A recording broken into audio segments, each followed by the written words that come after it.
Hello and welcome to the Firkin Podcast. I am one of your hosts, Nicholas, and this is a co-host. Hey guys, Josh here. Super excited to be here yet again for another episode of the Firkin Podcast. Episode 2. So That's we, right. we're really excited for this. For today, we got a lot of stuff to talk about. A lot of stuff happened in the past couple of weeks since we have last recorded. So I'm just going to go a quick overview of everything we're going to talk about, and then you guys feel free to skip to any section that you want in the timestamps below. So the first thing we're gonna discuss is the Moon Knight trailer. We're gonna do a live reaction. I haven't seen it before. Josh here, you've seen it once, right? Yes, and it'll definitely be interesting to see what you think of it. I'm excited to see what I think of it. So we're gonna do that, and then we're gonna talk about the news that kind of came out of nowhere about Microsoft buying Activision Blizzard. And then we have some interesting stuff in terms of weather that we're going to talk about. Our own what do you call it? Just experiences in with winter in good old the Great White North. And then from there Yeah. we have some real cool photos that I discovered that the Chinese took of Mars. So just want to Josh to get his first reaction to those photos and just have a quick discussion about Mars and stuff like that.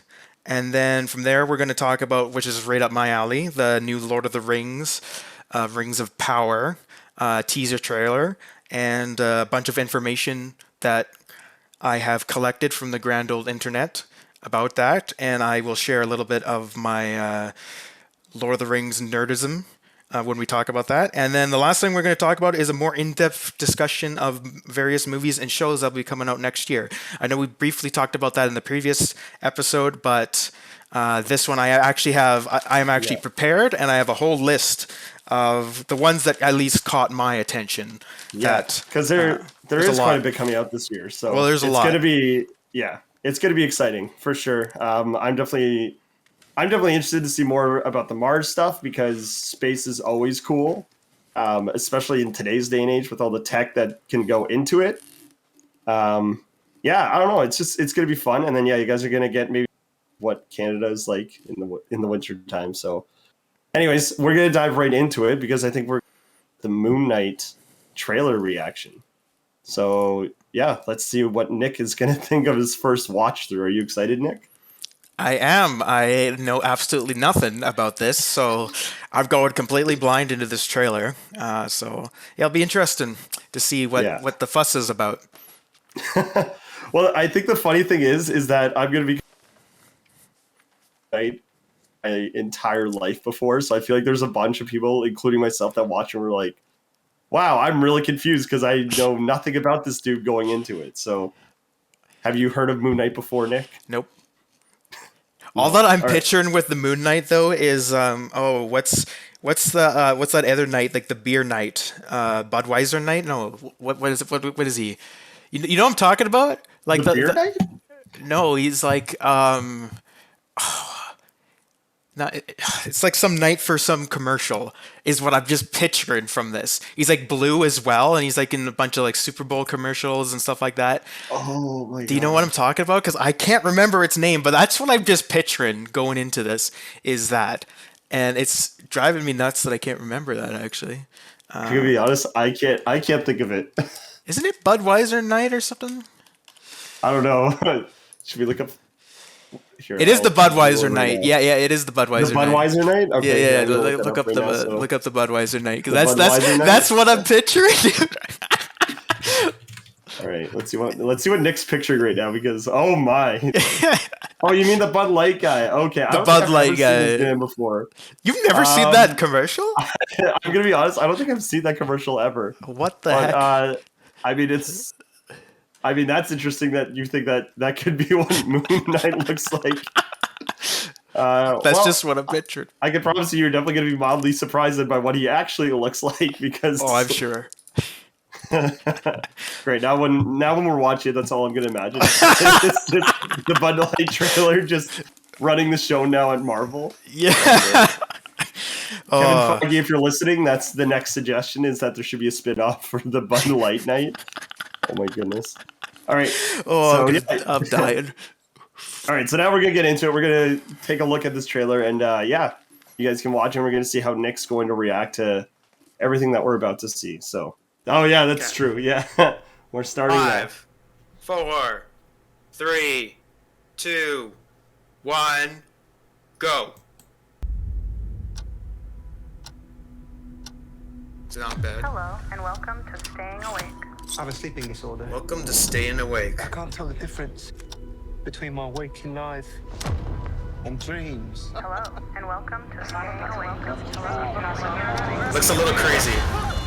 Yeah. What the heck? Strapped to the bed? That's what I was saying, man. It's a trippy trailer. Like, I don't know what to make of it. Real catch you are. You're bloody useless. That girl was in a previous Marvel, right? I swear. I can't tell the difference. Maybe I didn't recognize it. But maybe I missed something. What the heck is that? Thank you. Lost the contact lens. Hope you find it. Thanks. Okay then.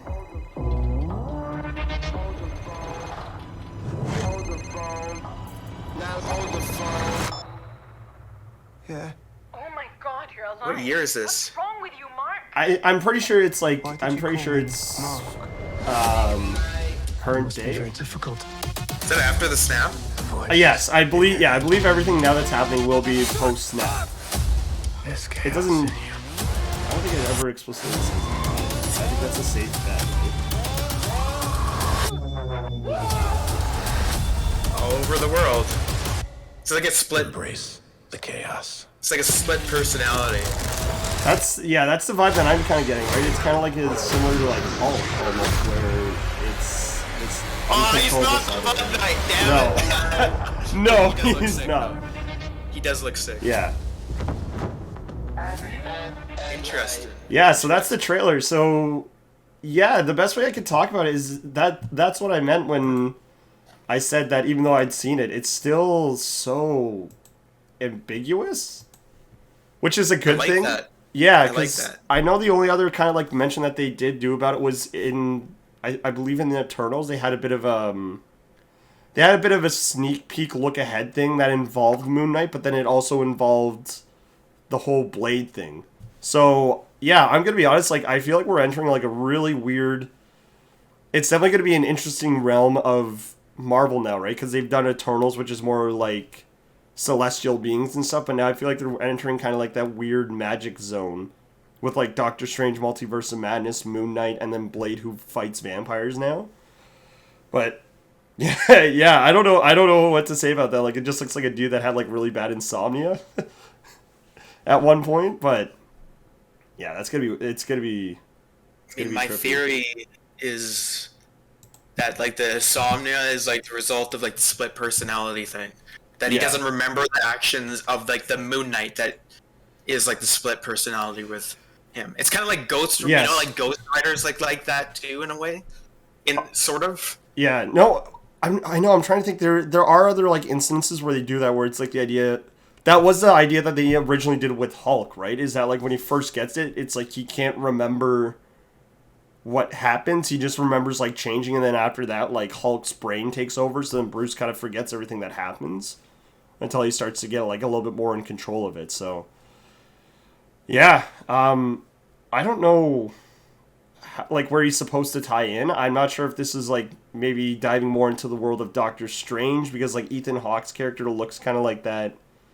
I don't know, like kind of like that monk feel to him. So I don't know if that's the idea that like they're kind of incorporating more of that, or I don't know. But yeah, like you said, I like the look of Moon Knight. I've never seen him before, so I thought that the look was phenomenal. I kind of like the guy that they casted, because again, I think it's still like more of a new face, Oscar Isaac, right? You know, he's a good actor. Like again, Yeah. going because with our Star Wars tier list, which at the time recorded would have just released. Like again, the acting in the Star Wars movies is great. So any of those actors I welcome into anything else. Yeah. So into Marvel in general. So I'm excited to see where they go with it. I still, after watching it, I still don't know what's gonna happen, But I think that's the or point, who the though. villain is, Yeah. or no, I like that. Yeah, I like when they have Less- trailers like that. I feel like, because I don't know, I feel like there was like a time with Marvel kind of going into like Endgame and stuff where they started to draw back on their trailers again, which was good, because I think there's a bit of a gap of time where like they were giving too much away in their trailers, just a little bit. So I'm glad since Infinity War and like Endgame, I feel like they've really started to like restrict their trailers now. And it makes it like way more exciting, because I like the whole idea of like I have no idea what I'm expecting, but it looks really cool, and I think we'll have to just see what happens come end of March. Yeah, we'll So- give our review of it then. And actually, let me check the calendar. I want to check the calendar quickly, because when is our podcast recording? Because what I'm thinking, we might do a separate. What we might do is we might do a separate thing for our review Yeah, of it. yeah, just so it's exactly. like the review is closer to release. Yeah, If exactly. that makes sense. But At least for we'll see the when first, time yeah, comes. at least for the first episode, right? Because that's gonna be, yeah, it's gonna be huge. So we'll see what happens. I mean, I honestly, I don't know what else to say. Yeah, I know. I'm like, I know. it looks interesting. Yeah, it's I like I said, I like the design. It really reminds me of the Nightingales from the Elder Scrolls series. yeah, Which, only thing is like that armor is black, but this is, to me, it kind of screams like it's like a white version of that, yeah. white grayish version. So I'm excited. So Yeah, like I said, there's a lot of mystery around it, but I think that's what's gonna get people excited about. Because I think if you give too much more away about such a like ambiguous character, one that like he's not even aware of, like he's not like he's even confused by like what this like alternate person is, then I think you might give away too much. So I really hope that Marvel just kind of keeps it like this, where you're quite confused until you actually see the show. So yeah, it'll be cool. just in other, going from that to more unfortunate entertainment news.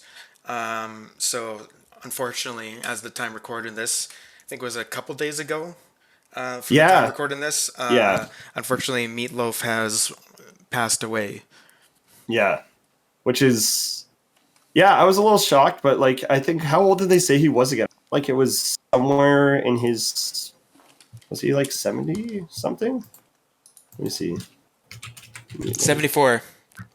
Yeah, so still like I don't know, 74, like it seems like, does that seem young? I don't know.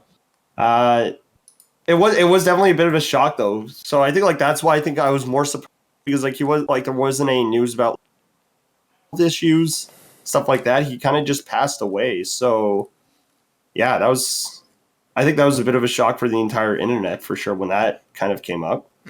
Like I've heard of him. I'm gonna be honest, I am not super Yeah. familiar with any of his works. Yeah. But it's still unfortunate. Oh yeah. Well, and again, right? Like I think that's more like my parents' like era. So I'm sure that like for everybody that has heard Meat Loaf, like it's definitely worth to mention, because that is definitely a big loss for the music community, because obviously he's done so much. He was iconic, right? So his song "I'd Do Anything for Love," I'm pretty sure everybody at least knows that one song. Oh yeah. I do know that one. Such a ballad to like love and romance. So yeah, he'll definitely be missed. So I think that was yeah. But anyway, then steering away from that, and other big news this week, we have the Microsoft buys Activision Blizzard, which kind of came, at least for I think majority of people, kind of out of nowhere. And I think Yeah. I want to give my 2 cents on it just quickly here. Yeah. Is that I think that's probably the best thing that could have happened to Activision Blizzard, because with the amount of controversy they were under, and just the how bad the work environment was, and the sexual allegations, and the harassment, and just going on and on, and then the China stuff, the free Hong Kong stuff, like all that stuff was just not looking great for Activision Blizzard. So this is going to be a huge step in the right direction, and they're going to be reporting under Phil Spencer, which he's a great great guy, and I know he's commented on the negative stuff at Activision Blizzard. So I think he and the Microsoft team are going to be really are going to change things up in Activision Blizzard to back to closer to what they were before. Yeah. But yeah, that's my 2 cents. What's yours? Oh, I didn't honestly. I didn't really think about that part, but I do remember like there was a lot of PR issues for Blizzard, like the free Hong Kong thing. I remember that because I was pretty big into Hearthstone for a few years, and like that came up, and I remember like there was like a streamer that like he said he was supportive of like the free Hong Kong thing, and then because this is the thing, like the thing is, right, China is such a powerhouse like in the world that basically when he did that, China basically went to Blizzard, was like, oh, like you can't have this like streamer on like any of your stuff. So then basically they like barred this guy from like future Hearthstone tournaments and stuff. So I remember like that story breaking. Like I remember like the community like losing their mind. I'm pretty sure one of their major commentators, Brian Kibler, like stepped down after that because he's like, no, like that's not fair. Like he should be allowed to kind of express whatever his views are, right? So yeah, that part of it, I definitely, now that I think about it, made a good point that it was definitely a good PR move to have Blizzard maybe kind of get taken over by another company and kind of have somebody steer them back, like you said, in the right direction. So yeah, that's definitely a big part of it. I also think it might have been good for Microsoft because one way that I look at it as a gamer is that like I find the PS4 or just PlayStation in general has done a really good job with like PlayStation exclusives. So I'm hoping that like Microsoft uses this chance to like kind of get Xbox some more exclusive, like only to Xbox you'll get certain titles, because I think they kind of need to broaden that library. Well, to kind of actually, compete with everyone else. they were saying that they were talking with Sony about the exclusivity of like Call of Duty and other stuff like that, and they're saying that Microsoft's still interested in having Call of Duty on all platforms. And I think for most of their games they're doing that because Microsoft's actually, I think, shifting away from. They've been doing this for a while now, and then like because they bought Minecraft, they bought Bethesda, like they've been buying all these friggin' huge companies. And they're shifting more towards the Microsoft Game Pass is what they're doing. They're trying to get as many games on that Game Pass as possible. Yeah. So they're going to have all their like original Microsoft like that they had before, like Banjo-Kazooie, Halo, Gears of War, stuff like that. But then they're going to have Bethesda titles now, like Fallout and Elder Scrolls, which I'm really excited to see what happens with those. And then, now they're going to have Activision Blizzard, so they're going to have like WoW, Call of Duty, Overwatch, and other stuff like that on there. Which, that's a huge lineup for Microsoft Game Pass. Like that'll be interesting to see where that goes. And I'm just want to go into the financial things for Microsoft stock. So this was announced on the 18th of January, which was last Tuesday. And on the 18th to the 19th, their stock went up $1 from $302 to $303, and this is the Microsoft stock. Again. But then their stock's trended down since then to it closed on Friday at 296. So it's lost about $7 worth. But the thing is, all tech companies right now are kind of going in a downward trend. It's going with crypto. Like crypto's crashing. Most tech companies, I'm feeling it in my own stocks that I have right now. But so I think that's just going with most. So I don't think that's a real reaction to this buy for the shareholders. But we'll see. Yeah, that'd be odd. That would be odd because I don't think that. Yeah, like we said, that's not a bad thing for either company. I think if anything, that was a really smart partnership. Because again, even what I said about the game library, even if it's about exclusivity, I just said that I felt like Xbox was falling behind in terms of like just having good new titles out. So I think it's going to really help them kind of jump back in with like PlayStation and even Nintendo that have just like their titles have been consistently like improving their exactly. So in terms of tech, Xbox has always been there, but I think now that they got might actually be could be an interesting blood war the next time that like they kind of go to like an E3 or something, right? So yeah. But that is kind of weird. But like you said, it's probably outside factors because I can only see like stocks going up eventually once they start to kind of release like what their plans are for sure. Well, I'm So- looking at the Activision Blizzard stocks, which I'm looking at the 6 month Yeah. right now, and July 26, 2021, their stock price was $90.14. Right. Activision Blizzard. Now, in Okay, wait, hold up. Sorry. Yeah, in December, like beginning of December of 2021, their stock was like this is trending all the way down. It went to $57.28, and that's right around I think when the big news of there's a lot of lawsuits that were being filed against them for sexual harassment and other stuff like that. Is when that. But then their stock started trending up again, but then it dipped. But then on the 18th of January, it skyrocketed from $64 ish to $82.31. And this is US, by the way, not Canadian dollars. Wow. So that's a huge price jump. That's about $20, close to, it's like $18 or something like that.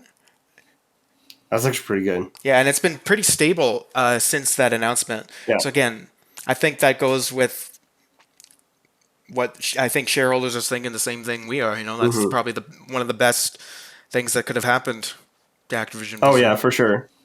Yeah, because and again, I think like Blizzard just kind of need like they definitely need to find a home with the consoles because like they like don't like they've always done great with like PC and stuff, but like again, the fact that now it will be kind of has like one company that is like, hey, now we have like a console to make like your games more accessible to people that don't necessarily have PC. Will just it broadens their audience, and then it broadens everything from Microsoft as well in terms of just like releases and who knows what else they'll do, right? So yeah.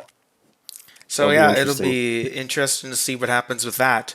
I know you saw something about privacy with the Microsoft thing. It was like I was kind of just looking into it now, and there was some article where they're like, does this is this deal bad for privacy rights? I'm not really sure what they're kind of talking about when they are looking into that.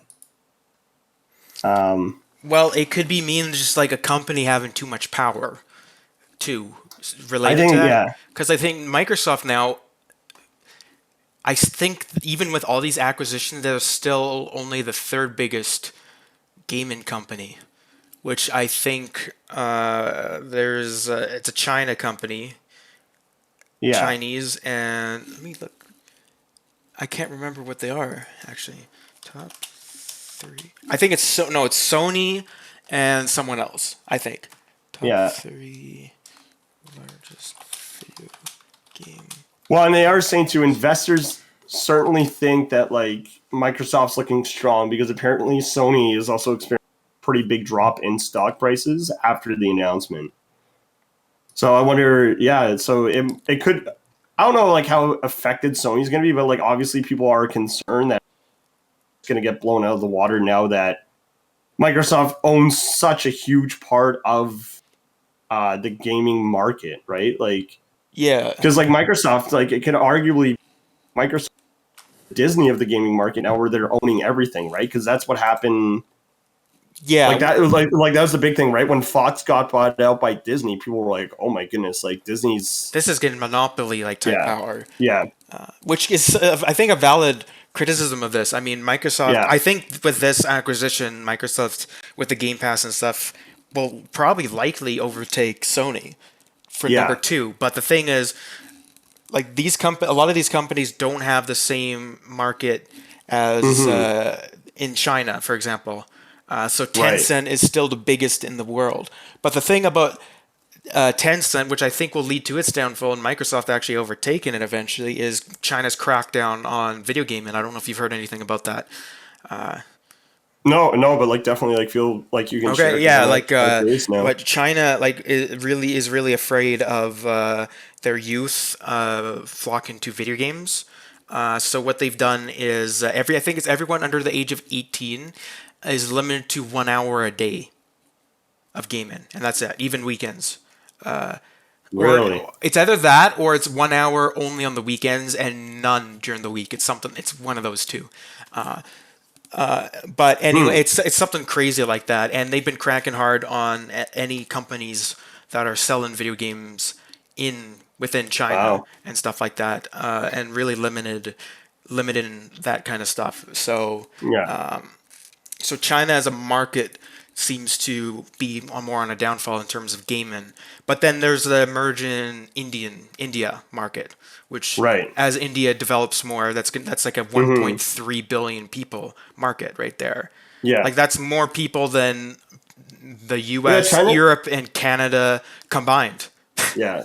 Well, like that's the thing, right? Like the issue with China being, well, a dictatorship, right? You have that kind of factor of censorship and stuff, right? So like while a big part of the market is there, it is kind of you have to figure that like gaming companies might start looking elsewhere then because it is frustrating to work in such a restricted market, right? Like if you can only play like an hour a day and Sony, Xbox, and Nintendo are like releasing games that are like, well, these be like, longer experiences. Like how much can you trust that market, right? That like kids are eventually going to ever play your game if they only have 1 hour to do so, kind of thing, right? So Exactly. yeah, that's a risky move by China because like I don't know, yeah, because again, like you said, if there's any like gaming companies that are like based in China, like how well can they do when kids only have an hour? I think it's Yeah. way too harsh what they're doing, but I kind of for understand sure. the point that video game addiction is a real thing. Like I know I'm Yeah. probably going to get backlash for that, but it is 100% a real thing, and it is a problem when people like kids, just 3-4 Yeah. years old, are being exposed to all these like phone games and stuff that have all these microtransactions that are very predatory. That Yeah. like if it wasn't in a like a phone game type thing, this would be considered gambling, and you can only Yeah. do it if you're 18 or like a 21, depending where you are in the world. Right. So I think that's a huge problem right there. But I think China's yeah. approach is not necessarily the problem. I think it's more like, what's the reason why young people are like just flocking to video games and that's all they're doing? Yeah. Like in terms of, I'm talking video game addiction, not just casually playing video games. I'm talking about Yeah. just why that's a growing thing that's going on. Well, I Yeah. think it's not a video game problem. There's something else that's a root of the core issue here. But that's a topic Yeah. for a different time. Yeah, exactly. But yeah, huge move definitely for Microsoft and Blizzard. Obviously, everyone's interested to see what that's going to look like. I think we'll get a good look, I feel like, at the next E3. That's my prediction, is that I think E3 will kind of be the first time that we see kind of what it's going to mean for them. You know what I mean? Because, like, especially now with, like, because everyone's got their event. So I'm wondering, like, if the Microsoft event, if that's going to be their main focus of, like, kind of talking about exciting new stuff coming from, like, Blizzard and Activision now. See, I thought they weren't doing E3 this year, but Are they I not just doing E3 I this just year? searched it up, and they said that they're probably going to do an online only event Right. because of Omicron concerns, but there's Yeah. there's nothing officially set yet. Yeah. As So we'll of see. Yeah. January 23rd, but That's the only thing yeah. I only mention that because, like, that's the only thing, that's just my prediction of, like, when we'll see maybe some more, and even if it's not this year, like, it'll just be interesting to see in the coming years at E3, kind of like, because obviously, right, they're not going to, not all their plans are going to come into, like, fruition in, like, the first couple of years, so it'll be kind of interesting to see how they kind of grow out this investment that they made, I guess. yeah, Because one way that I do look at it is that, like, sometimes having like a stronger company owning a lot of these smaller companies, like Disney too, for example, it can kind of be good because then like, all the studios kind of get strengthened, especially on the financial aspect of it, right? Because Microsoft has so much more money sometimes, like kind of funnel into games and stuff. Is it worth them kind of owning all these like smaller companies the same way like now Disney has a bunch of them? just so then that way those smaller studios can be like, oh, okay, cool. Now we have more of the financial support to actually like build better product for our consumers, kind of thing. But yeah, that's a whole other interesting discussion about like monopoly versus like free market. I'm not all for monopoly, but I think like having bigger companies that sometimes can partner with those smaller groups and like help them just make better products is always better for the consumer, but you need competition. Moving on. So we had interest in, well, you guys had interest in weather in Ontario recently. Because if you guys haven't seen the previous episode, so me and Josh, just quick overview, we met at a factory job in Ontario, and then I moved back to Alberta for various reasons. And so he's in Ontario, I'm in Alberta, which the province is, well, at least like the distance from our two cities, it's like approximately like 3,500 kilometers, which is ridiculous. It's like across Europe almost, all of Europe, which is crazy to think about. So yeah, a lot of distance between us, but that makes quite different weather experiences at different times. So before you just get into what you've recently experienced, is where I lived in Alberta and BC and most of the I think the northern United States, Alaska and stuff as well, is we got hit really bad with really cold Siberian weather. So we got a bit of snow, nothing crazy to what those guys got recently, but we got hit with a bit of snow but extreme cold temperatures. Like we're talking like when I was at my parents for Christmas, it was like minus 40 something, like almost every day when I was there. I'm like, okay, I'm not going out outside in that temperature. So that's what we dealt with. But then January came, and now we've been mostly in the low minuses and lately pluses. Like today was plus, I think, 11. We had plus 15 earlier this week. So it's been beautiful here, but I don't think it's been the same over there, hey? It was definitely interesting this week. I sent Nik it was wild. I don't think anyone was expecting the snow. I also wanted to like share this with you guys because we talked about how we're like from Canada. So for like anybody who's not in Canada watching this, it might be like interesting to you to like just see how we have to like deal with the snow sometimes. Yeah, I haven't seen any of these pictures either, so I'm going to be reacting with you guys here too. So it'll be interesting to see what they've actually had to deal with. Now, I've had to deal with my whole life being from northern Alberta, a lot of snow, a lot. Well, where you guys, probably not as much, right? It depends. Like, that's the weird thing I've always told people about southern Ontario, is that it's extremely unpredictable. Because, like, when I was living in Niagara, with my, like, you know, for school and stuff, my buddy Aaron, who will actually see a photo of what he was dealing with, there were times that you get dumped on with snow or just no snow. And it's kind of weird to gauge it here now. So, like, that's kind of why I get frustrated with winter in southern Ontario now, is that it's so unpredictable. Like, you're like, wow, I'd love snow to go tobogganing, and then it's just like cold and there's grass outside. So it's definitely southern Alberta has been similar to that. Where I have family from Timmins, because like I said, that's where I'm from.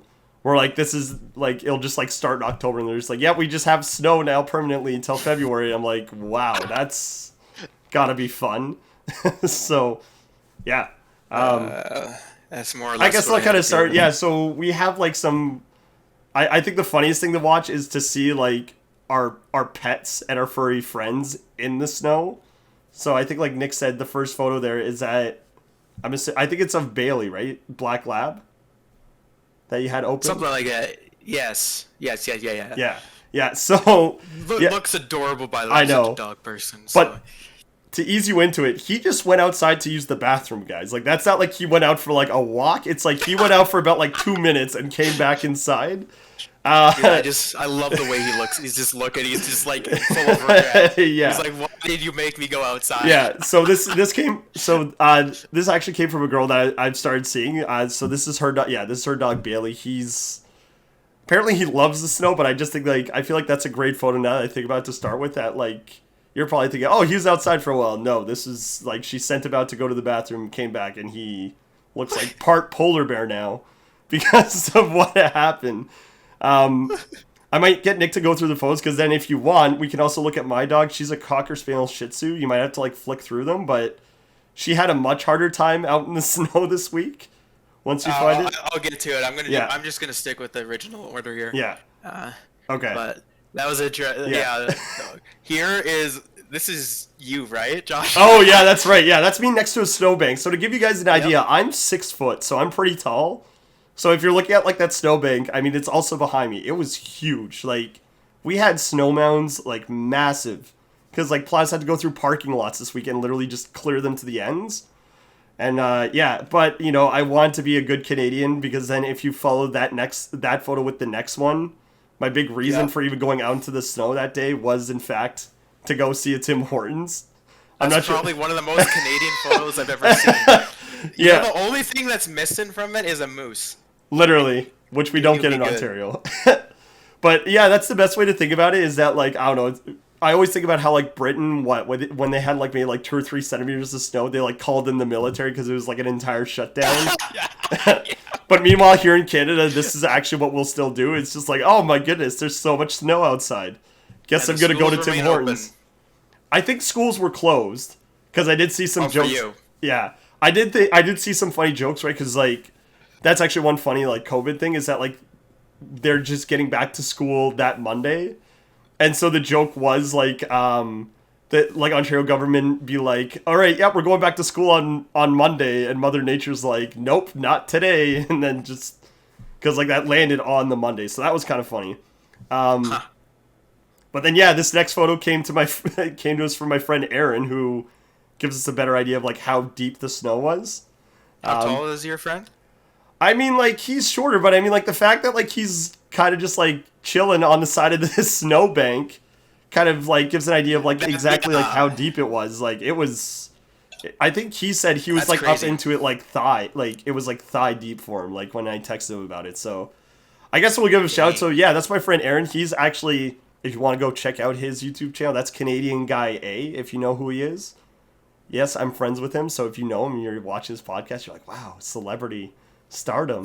So, yeah, no, super nice guy, but yeah, like, I remember when I asked him to send me the photos, he's like, I was like, how's it going? He's like, oh, it's great. He's like, I'm just like, you know, like, basically up to, like, his thighs deep in snow. He's like, it's freezing, it's fantastic. And then, yep, like I said, I have a Cocker Spaniel Shih Tzu. If Nick's looking at the photo right now, she was hella struggling this week. Like, literally, like, she loves the snow. It's kind of funny, but, like, I looked and I was like, okay, like, my mom sent me that photo. And I was like, I hope you guys don't lose her in the snow.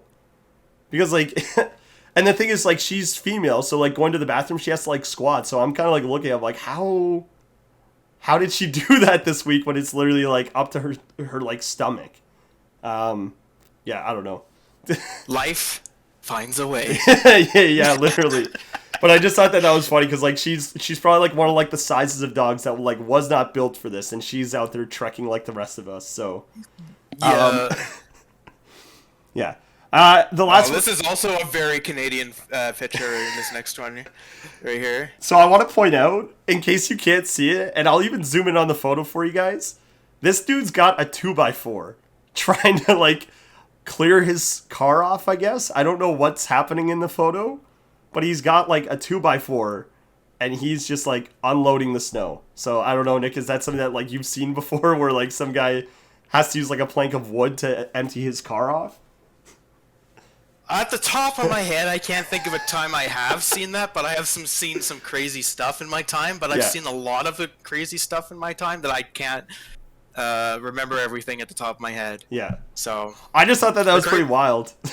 I mean, the craziest thing that I can think of at the top of my head is my hometown of Grand Prairie when we had a huge dump of snow, and then it then got really warm weather, so then a lot of it melted. Yeah. But then it it froze over again overnight the following day, so the roads were like so slippery. Yeah. And I'll never forget this poor woman in this SUV that was in front of me. Luckily, like, we're the only two vehicles that were close to each other, and there's this intersection that's coming up, so she starts going on the brakes, and then her vehicle does a complete 180 to the point where her front end is facing my front end.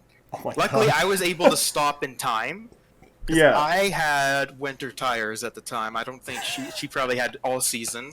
Which if you're way up there in the north of northern Alberta or Canada, like you have to have winter tires. But that is probably the craziest thing I can think of that I've seen in terms of at the top of my head. Yeah. Well, obviously. I've seen, yeah, some crazy stuff. Obviously, she was as underprepared as this guy because, like, I'm even thinking, I'm like, isn't it just like standard issue in every Canadian car that you should have a snow brush to like clear your car off with? Where like this guy, he must not have stopped at like Canadian Tire this year to grab one because he's just like, I gotta grab the first thing, and he's like, oh, you know what? I got some 2x4s in the garage. This is gonna be fantastic. This is gonna be a great idea. So that's something. I can't think I've ever seen that. Yeah.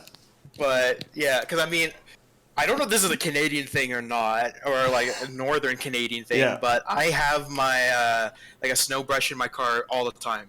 Yeah, it's just always there. I It's just never take it out because I'm just like, you never know. I mean, like in July, August, June.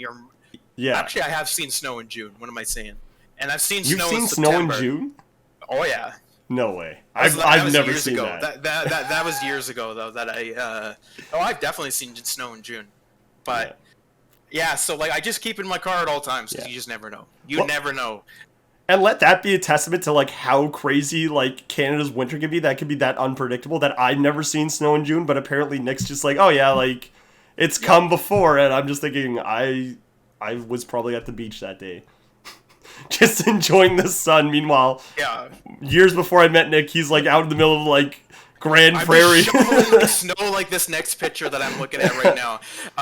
Shoveling snow like that, where this friggin' guy is just at the beach in like plus 15 degrees weather, just enjoying himself. Well, that next photo kind of shows like how tall it is, because again, like there's like a car there, and that pile is almost as tall as the car, which is just insane. Would you believe if I said that's not the highest I've ever seen? Like next to your driveway? I would believe it, because like even places like Buffalo gets like I think in Buffalo at one point like there was enough snow that like you would see like even like semi trucks like driving, and it's almost as tall as like their trailer because they had to like cut the road out basically. Like it's wild. So yeah, I'm sure if you live in like Florida and stuff, you're probably looking and just shocked at what is happening here. But yeah, that's how it goes. This last photo, I'm actually surprised at the amount of people in the world that have never seen snow. Like that shocks me beyond belief. Yeah. So I'm like, I see it every winter, and I see too much of it, in my opinion. But this next one's interesting. The reason that's interesting is because my friend sent that to me. That's his Mustang, and he basically said he's like, she's not very happy about the snow right now. So I'm just thinking, like, oh man, like to have a car like that, like that's got to be rough to just like have the snow hit it and be like, cool. But yeah, I don't know. Like you can't. This is why in Canada's winter you can't have anything nice out in the snow, because it could just get buried. Like that's why we actually have only 2 seasons in Canada: construction season and this winter. Yeah, literally. That's it. But yeah, so yeah, that's just an update. I just want to say, like, there's the amount of people that drive that would actually still drive a car like when it's that covered still. Oh yeah. Or even worse. Like I've seen people drive physically with that. I've actually seen it. You know, I don't know if people have seen memes where like there's like just a certain section of the windshield that's like brushed off where like the driver can see, but everywhere else is still covered. I've legit seen that. Yeah, that's legitimate. Like that's not just a joke. Like that does not that scares me. Like I don't laugh at those memes anymore because I'm like, this is a real threat where I live. Yeah. Maybe it's funny for you that you don't even have to worry about that, but. No, people do that constantly in Canada, right? We're like, oh, as long as they just clear enough so that I can see it. Like, there's a reason you have like a full windshield. And then I also know that another big thing that comes up every year is making sure that you properly clean off your entire car, because then like I've seen videos on the freeways where like semi trucks have like either like huge chunks of ice or like snow that like come off when they're driving down the highway, right? Because going 8 kilometers an hour, that eventually blows off. But that could be like a traffic hazard, because like I've seen it like hit other cars. I've seen like people have to like veer out of the way because like it hits into the middle of the road. So yeah, it's a whole thing where like in Canada you have to be like extremely ready and just like mindful of this stuff, because even just like driving down the road, everything could be fine. Next thing you know, truck in front of you's got like chunk of ice like flying off of it. So yeah, It's definitely January. That's a good way to put it. So Well, the other thing too Yeah. is, if you live in like Alberta or BC or wherever, and you go to like the mountains, even in the summer, Oh, yeah. some of them will still have snow yeah. in there, right? If like I live, 3 hours away from Banff, Yeah. so like if I wanted to make a trip to Banff in the summertime, then I still gotta, like, if I'm going up high altitudes, Yeah. I gotta like be cautious of snow. Now, nine Yeah. times out of 10, there's gonna be no snow, but you never know that every once in a Yeah. blue moon. But it makes for some beautiful scenery because Banff National Park, That was beautiful. that is one place like I would love to go to in any season. Honestly, like I would love to go in like the spring or summer, but I feel like that'd be one of those places like I'd actually love to see how it looks in the winter because like some of the photos that you see from there, even on like the internet, if you look it up, like it just looks so majestic. Like just some I'd really honestly nice landscape. recommend autumn would Yeah. be the best time because spring and summer tend to be super busy for Banff. Right.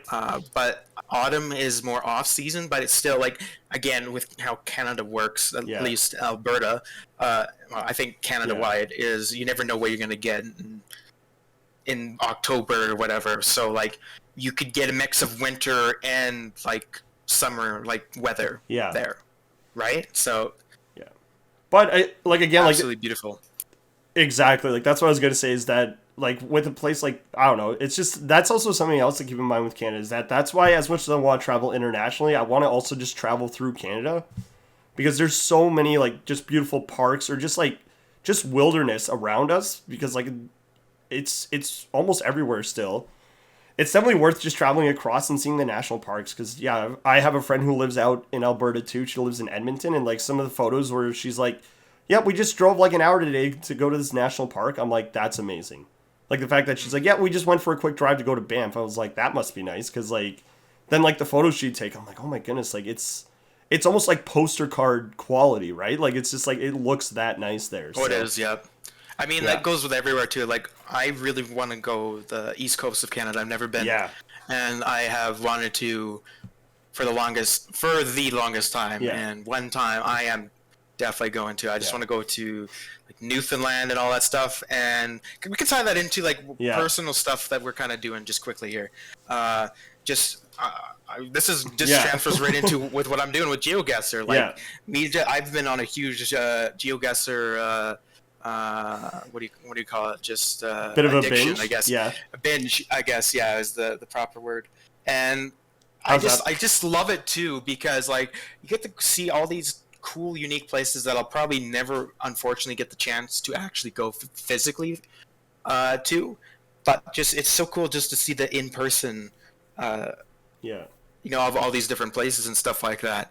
So I've been playing a lot of GeoGuessr lately. I'm thinking of uploading a lot of GeoGuessr stuff to my own personal channel.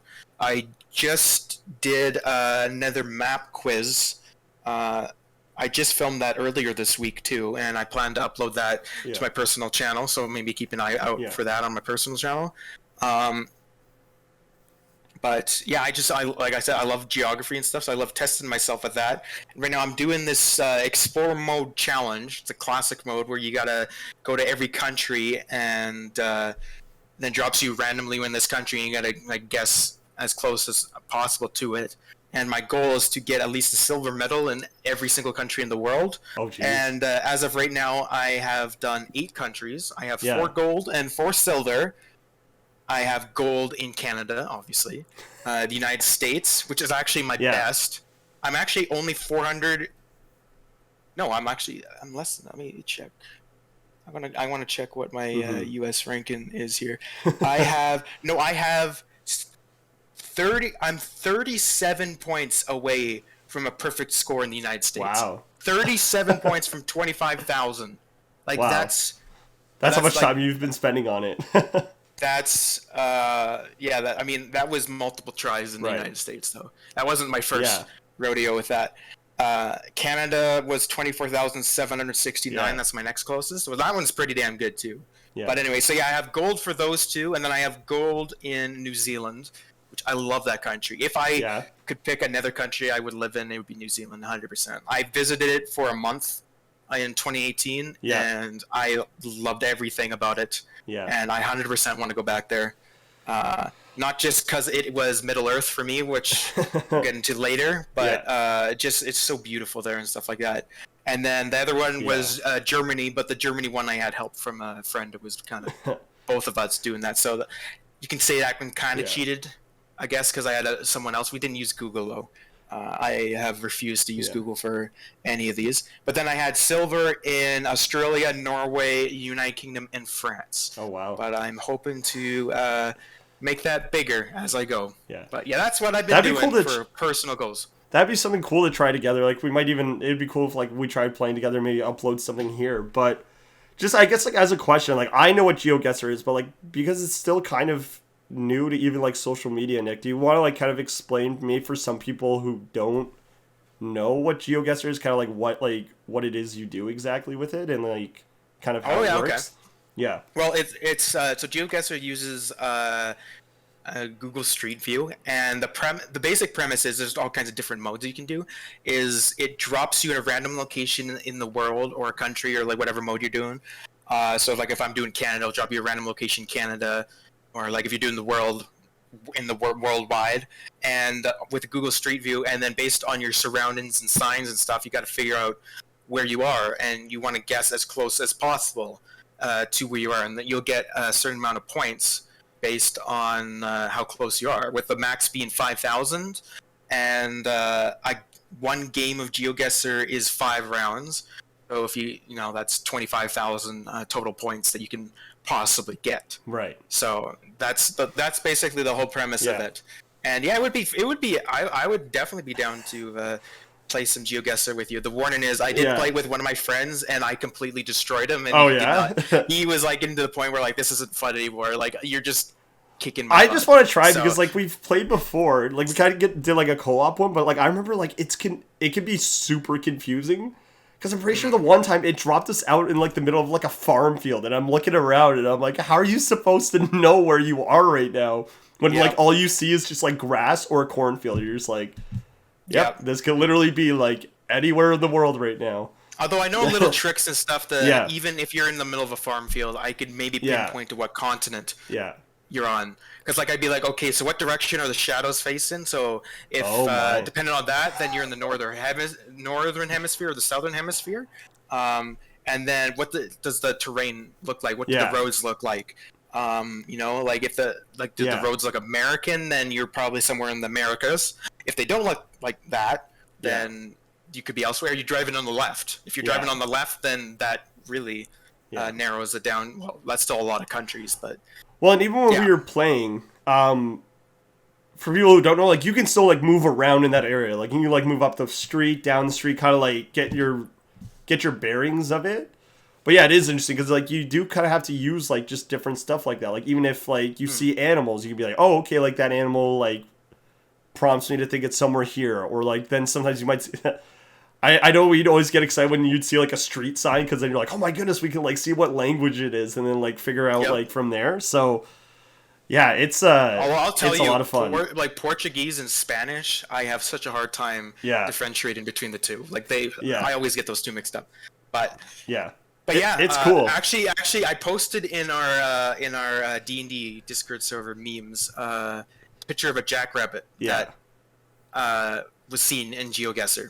I saw it on Reddit, and I'm just like, I don't know where this person was, but like the Google car got a picture of this jackrabbit just jumping over the Google car. It's like the funniest thing. Like just some of the things you can see in there. There's like YouTube video where I think someone saw a cougar in the distance.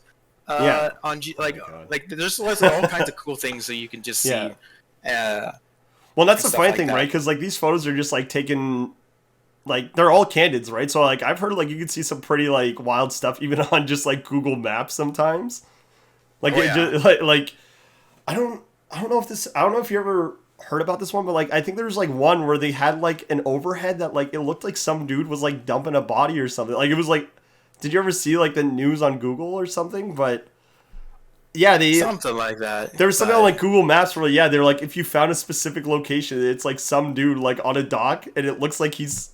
I don't know if that's actually what he's doing, but it looks like he's throwing a body into the water. I'm like, that'd be like the most unfortunate. Like, you think you've gotten away with it all, and then like you're like in court.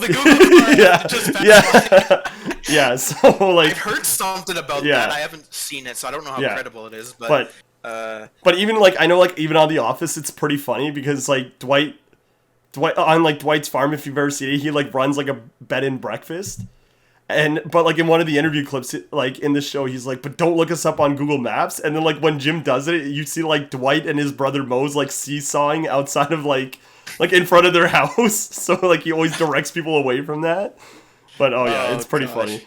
So yeah, That's funny. that is why it's kind of cool. Like you'll see some like interesting stuff. So yeah. but And it's just interesting to see, just see the world and stuff like that. It's like it's a cool way for you to do it. Like the next one I'm planning on doing is I really want to do Greenland because I'm like when I picture Greenland, I'm like I don't know like anything about Greenland, so I think that would be cool. Yeah. But yeah, that's mine. GeoGuessr at a storm for me. But I guess like What about you? I guess I've been exploring a different kind of world right now.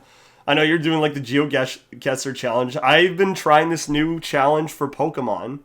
Have you ever heard of Pokemon? No, I'm kidding. So anyways, Sure, pretty much everyone that's watched. That was- No, I know. I'm just kidding. I know. Everyone knows what Pokemon is. So yeah, obviously, Pokemon, one of the like bigger gaming franchises. You know, it's been around for like years now, and I think people always find like a new way to like play old games. And so now I'm trying this thing. If you've ever heard of it, it's called the Nuzlocke Challenge, and it definitely brings like a whole new challenge rating to like what Pokemon is. So what is the Nuzlocke? yeah, challenge so for people that Nuzlocke wouldn't basically. know? Yeah. So Nuzlocke, it's basically there are 2 golden rules for Nuzlocke. So with any game, you can do this for like any Pokemon game. So like rule number 1 is every route that you hit. So like obviously, right, there's different zones that you can like enter in the game. Every time you enter a new zone, you can only catch the first Pokemon you encounter. Like that's the only one. So like you can only catch that one. If you I've heard this. if you KO it, that's just like that's too bad. That was like your one shot for the route. So and That's rough. then the other like big rule typically is anytime a Pokemon in your party like faints, that's considered like it dies and you can't use it again. So it's those are like the 2 golden rules, and then like I guess like the third one is that they tell you have to nickname your Pokemons to create an emotional bond, because apparently they want you to go through like emotional distress when like one of the Pokemon faints. Oh boy. So there's other like variations to this. So yeah, right now like I'm trying it and it is hard because like the thing is if you lose all your Pokemon then like that's just you've lost the game. It was pretty funny. I went into it extremely confident my first run and basically got my starter and then like proceeded to lose the game really fast. Because like it just brings like a whole new dynamic, right? Because like now you have to like focus on like matchups. You actually have to like look more into the stats. Like I don't know, when I was a kid I'd just be like, oh, it's a fire Pokemon, I just need a water Pokemon. But like it goes now, you have to like micromanage like defense, attack, special, like all this stuff. And so yeah, I think I'm on like my 6th run right now. I haven't lost any Pokemon yet, but yeah, it's another thing. Like again, like while it's like a more competitive way to play it, like you also have to remember to just have fun with it so that you don't get like too frustrated with it. But I've seen people do like some interesting stuff where like they'll also put this random encounter hack on. So then the idea is that like you can like encounter any Pokemon at like complete randomness. So I think I watched like this one run where like one of them got like one of the Reggies as like their starter Pokemon. So like even like the 3 starter Pokemon were like randomized, and this guy somehow got like Regirock or something as his like starting Pokemon. So was just able to just like decimate like the game from like the get-go. So it's pretty funny. But yeah, if you are a Pokemon fan, give it a shot. See how it goes. I can't promise it'll go well, but it'll definitely make for I've some heard of that laughs. challenge before. Yeah, it's sounds hard. I was gonna say you like I could tell like judging from Nick's look, he's like that does not sound like fun. I'll stick to my GeoGuessr, thank you. Yeah, but yeah, you don't have to do it. Just play Pokemon the normal way. I just felt the need to try something new to talk about today. But yeah, it's interesting to say the least. Yeah, no. Just quickly, what was the Pokemon you got? Oh, so like so right now I'm playing Pokemon Sun. So I saw Okay. like the only hack that I guess my friend recommended we put in is like just to make all of Pokemon accessible kind of thing. So that just means like your likelihood of like catching a variety of Pokemon's better for your first encounters stuff, so that you're not like seeing the same Rattata like 3 routes down the road. Like it's at least going to be a little bit more unexpected. But the Right. problem is this hack also like it's like raised the challenge rating as in like wild Pokemon, and then even trainers early on, like their level ratings on their Pokemon are higher. So you have to like you have to grind a little bit more to have your Pokemon in a better matchup. So, oh yeah, it's like it's definitely a grind. That's the best way to put it. It's fun. So, anyways, I Yeah, tried. I'll let you enjoy that. I'll let you Yeah. enjoy that. The funny thing was with my starter, I tried starting with Litten, the fire Pokemon, but like it's too much of a glass cannon. I ended up going with like grass Pokemon because like they're typically like I went with the grass starter because they're more balanced and it's going like a lot better. So yeah. Anyways, definitely check it out if you want to try it. Um, like Nick said, I think he's like this sounds like too much for me. Do you It's like like, playing yeah, that- Pokemon though? I mean, I haven't played Pokemon in forever. Like, Diamond and Pearl were like Gen 3, right? Yeah. Because I think that's the Maybe? that's the last ones I played. Oh geez. I'm pretty sure it was Gen 3 anyway. Yeah. That was the last I played. But And I never really played Gen 2, but then I played Gen 1. It was weird. Like, Yeah. I played Gen 1 and Gen 3. So I know, like, my Pokemon knowledge is, like, I know Gen 1 yeah. fairly well. Oh, I mean, again, I don't involve myself with Pokemon every day, so my memory for them is a little hazy and stuff. But yeah, but if you're like a like, 90s kid, I know Gen 1 and Gen 3 the best. Yeah. Regardless. I just remember, like, as soon as I saw Arcanine, I'm like, I love. It's like it's a big boy, Yeah. a good big boy. yeah. I feel like us being 90s kids, like it's always going to be like the OG 150 from Gen 1. That's going to be what Pokemon is. Right? Cuz they like that's what the original show was based about, right? Like oh man. Yeah. I don't know, that's the way I see it. Is like the OG 150 is like always going to be the best generation. Yeah. But that's me Well, I look talking. forward to hearing Yeah. your progress on this Oh yeah, one we'll see. next time. Yeah. But anyways, moving on to something else. We want to just quickly discuss about their recent pictures from Mars. Well, it wasn't. It's like at the beginning of this month, but Oh wow. it was taken from the CNSA's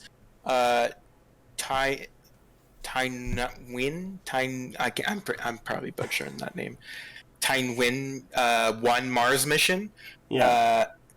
Which was mostly just a photo of the orbit and stuff like that, but they do have a picture of the Mars surface. But Yeah. I'll just go quickly in order here so you can Yeah. actually show the pictures. So the first Wow. one that I see here is of the actual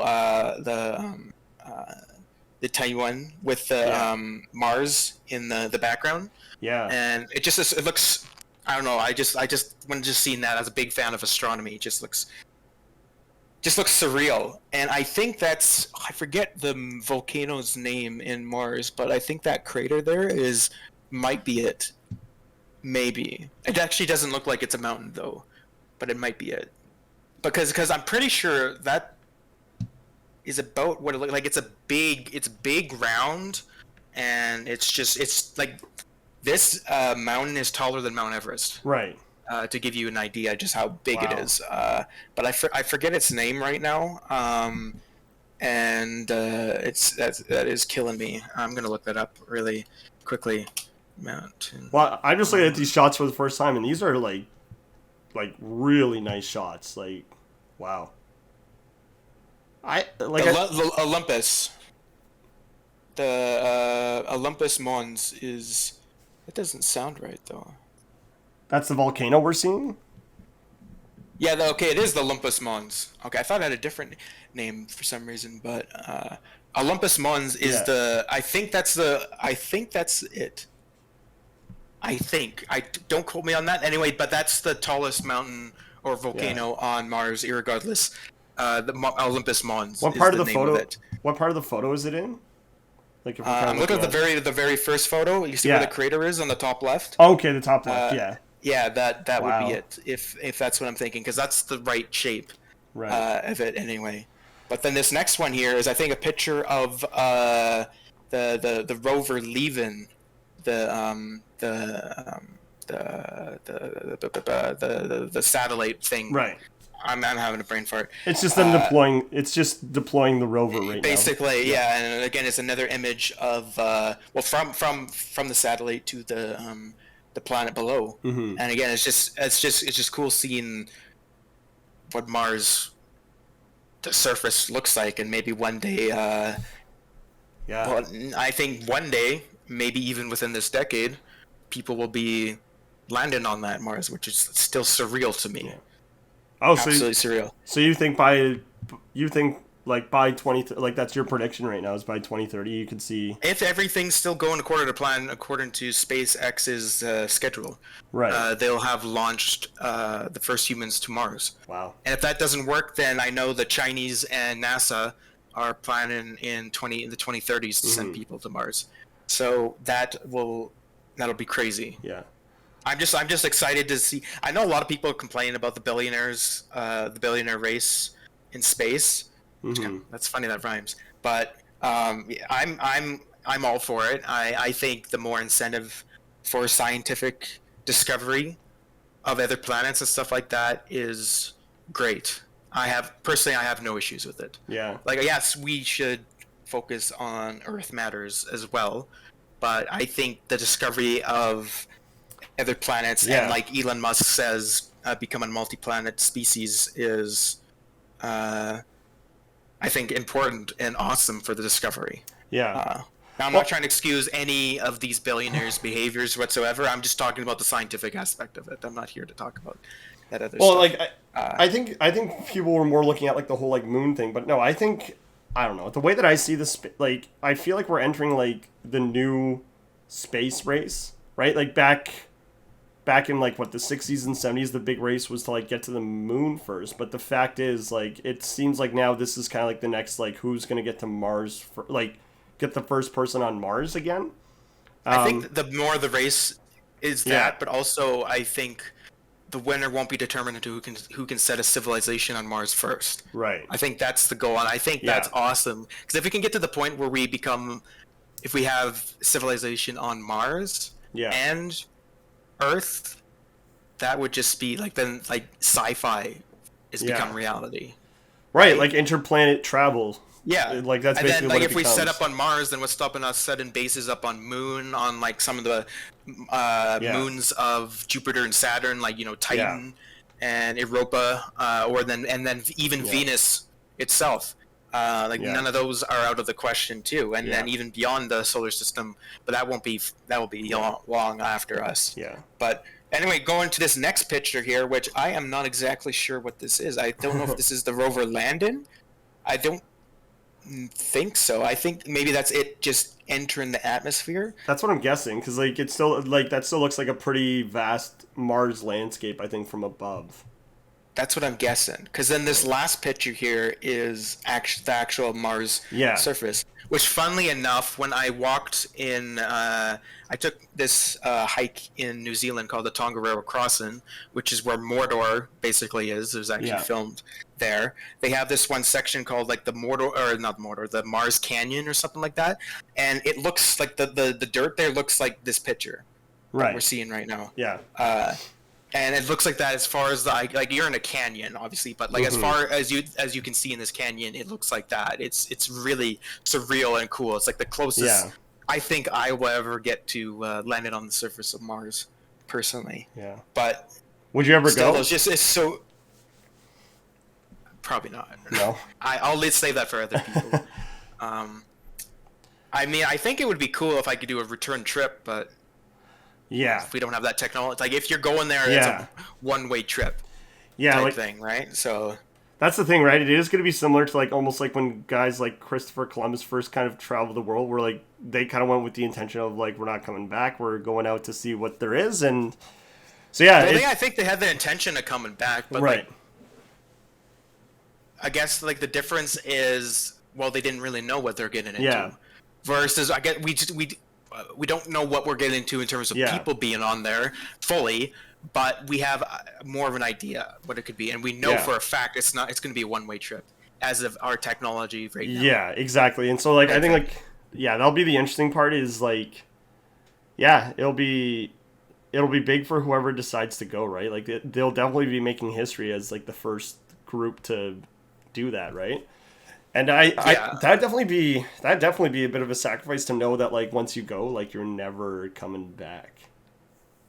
Like that's, you know what I mean? Like that seemed very like ominous, right? So for me, like whoever decides to man like those first missions to Mars, like I give them full credit for that, because like that's a huge kind of sacrifice to like leave like family or friends behind and just kind of say like I gotta go.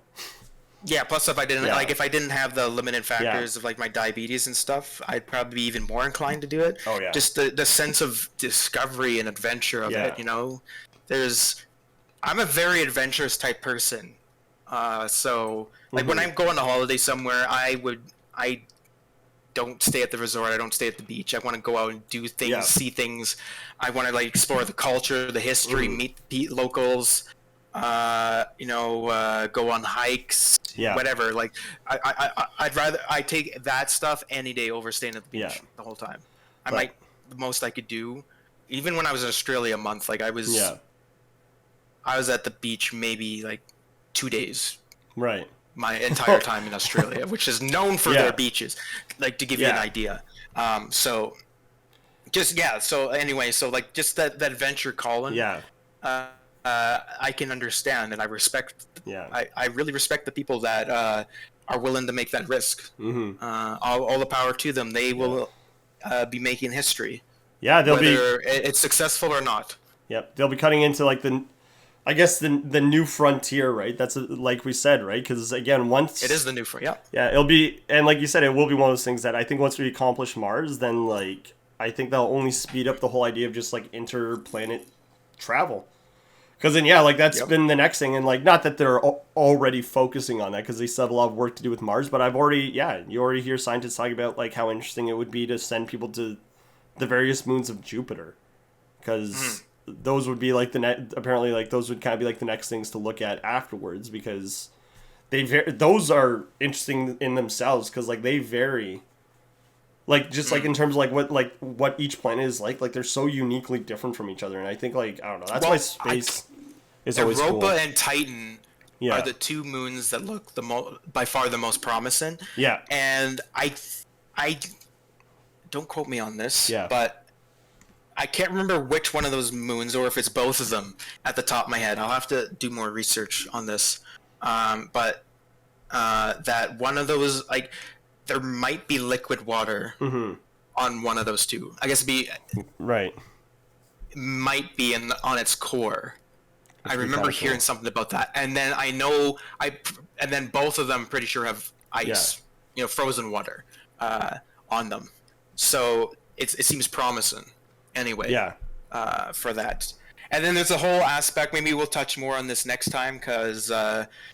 I'm already, like, my timer is at 44 minutes already, so this is going to be a long podcast, but it'd be interesting to see when people go there, like, if there was actually life on Mars at one point, before it became the red planet. Right. Because Mars, technically, is still, like, close enough into the habitable zone that if it had, like, an ozone layer and all this other stuff that could lead to life, it could actually be like an Earth-like planet. It just with life. It's fascinating to think about. Yeah. That it could have, and then I've heard rumors too. There might be they did discover frozen water on Mars. So ice again. I don't know why I keep calling it frozen water. It's ice, but. And I think like that was because I remember when they made that discovery, I think like that's when they kind of started pushing, because they're like, okay, because I know obviously that's probably the first thing you want to make sure of, right? Is like, do we have access to water? Because like that's like one of the like basic human needs. So I think when they found that out, that definitely seemed like when the whole Mars idea started becoming more real, because like, oh, okay, like we have ways to start sustaining having people there, right? Because then that's when they started doing research into like, well, how do you grow crops on Mars and stuff like that. So the other thing that was more incentive for at least scientists and astronomers is that if they had frozen water there, that the potential of was that water once not frozen. Yeah. And exactly. if that and because we know the requirement of all life, at least on Earth, exactly. is H2O, Yes. water. Yeah. Right. So like, if they have the basic fundamentals of water, then there could be life there, and anything as small as finding living bacteria or whatever else on Mars would just be huge. Most of the It would be most people would be groundbreaking. like, it would be groundbreaking in the Yeah. science community. I don't think the public will really bat too much of an eye if they find bacteria, but that'll be revolutionary for discovery that maybe actually Mars did have dinosaurs at one point or whatever. Right? Who knows? But then the other thing too that's really cool about the space race and stuff too is for solving a lot of Earth's problems actually can be helped with space. Like, where do we get most of our resources from? Like they're from asteroids colliding into Earth. You know, where does gold come from? Where does iron? You know, iron makes up steel. Like, we're steel in almost everything, right? Yeah. Like all that stuff. Like those. Like, there's a huge asteroid belt just next to Mars, right? Between Mars and Jupiter. So like, if you can get a base going in Mars, then you can start mining the asteroids in the asteroid belt, and whoever does that, I swear, is going to become the first trillionaire. Like, it's literally that's going to be the. That's going to be a humongous market. That's going to be like the Spanish discovering the gold and silver of the New World. Yeah. Equivalent of that. Like, I get excited about all this just because, like, again, like, when you think about it, right? Like, it's not even we're finding new land on Earth. Like, we want to send people to discover, like, an entire planet. And when you think about, like, how big Earth is already, right? Like, you know what I mean? Like, that's just, like, that's a huge undertaking to just, like, have to, like, colonize and, like, rediscover, like, an entirely new planet kind of thing. Like, that's the thing to me that, like, blows my mind. I'm like, that, I mean, obviously takes, like, some time, but yeah, that's just that, right? Like, that's just wild to think, right? It's not like Christopher Columbus is going to just discover North America. It's like, no, it's like they're setting foot on, like, a brand new planet where, like, no one's ever been before, and they're going to discover, like, they're going to have to, like, explore this whole thing. And that's, like, I think Mars is so far away from anywhere else from where humans have been from Earth. And I think I'm probably throwing this number out of, like, whack, but anyway, it's somewhat like this. Like, 300 and the first people that are gonna be on Mars are like 386 times further away from Earth than the people that landed on the moon. Wow, that's insane. Which is crazy. That's times. By the way. Yeah. Like, that's nuts. Yeah, it's like you can't even fathom that. They would officially be like they would be like, that would be like the record distance a human's ever been from, like you said, Earth, which is, again, like, it doesn't sound like a lot, but, like, that is actually incredible to think about, that they're literally, like, they're way out there kind of thing. You know what I mean? I mean, if people don't think that's a lot, like, I don't. That's like, incredible. How? Like that's absolutely crazy. But yeah, I just want to touch up on the science stuff. I think it'd be cool to have just a whole podcast dedicated to just for sure, astronomy stuff. And then I also would think it'd be cool to have a conspiracy, because that's another thing I'm big into is conspiracies. I just like looking them up. I'm not like, I don't believe a lot of them, but I'm especially like aliens and stuff like that fascinates me, but that'd be a topic for a different day. Yeah, exactly. But this next one, to close the podcast, which not really closing, it's probably going to be still ways out, is Lord of the Rings of Power name was dropped this week. Big news. And of course, that's big news for me as a token Lord of the Rings fan. So I got a whole page of stuff here. And so I've seen the teaser, and I've also seen the behind the scenes of the teaser. I did not watch that yet, but you want to? We can either watch it now, or like to it? We can either do a reaction, or like we can even do that as like a separate thing. It's like 40 seconds. Oh, it's like 40 seconds. Well. Yeah, let's do it right now.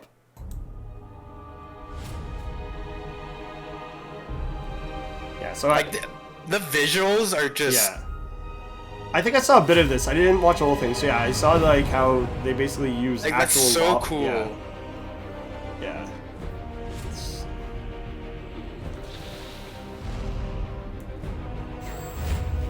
That's awesome. How Like, look at that. Like, that's...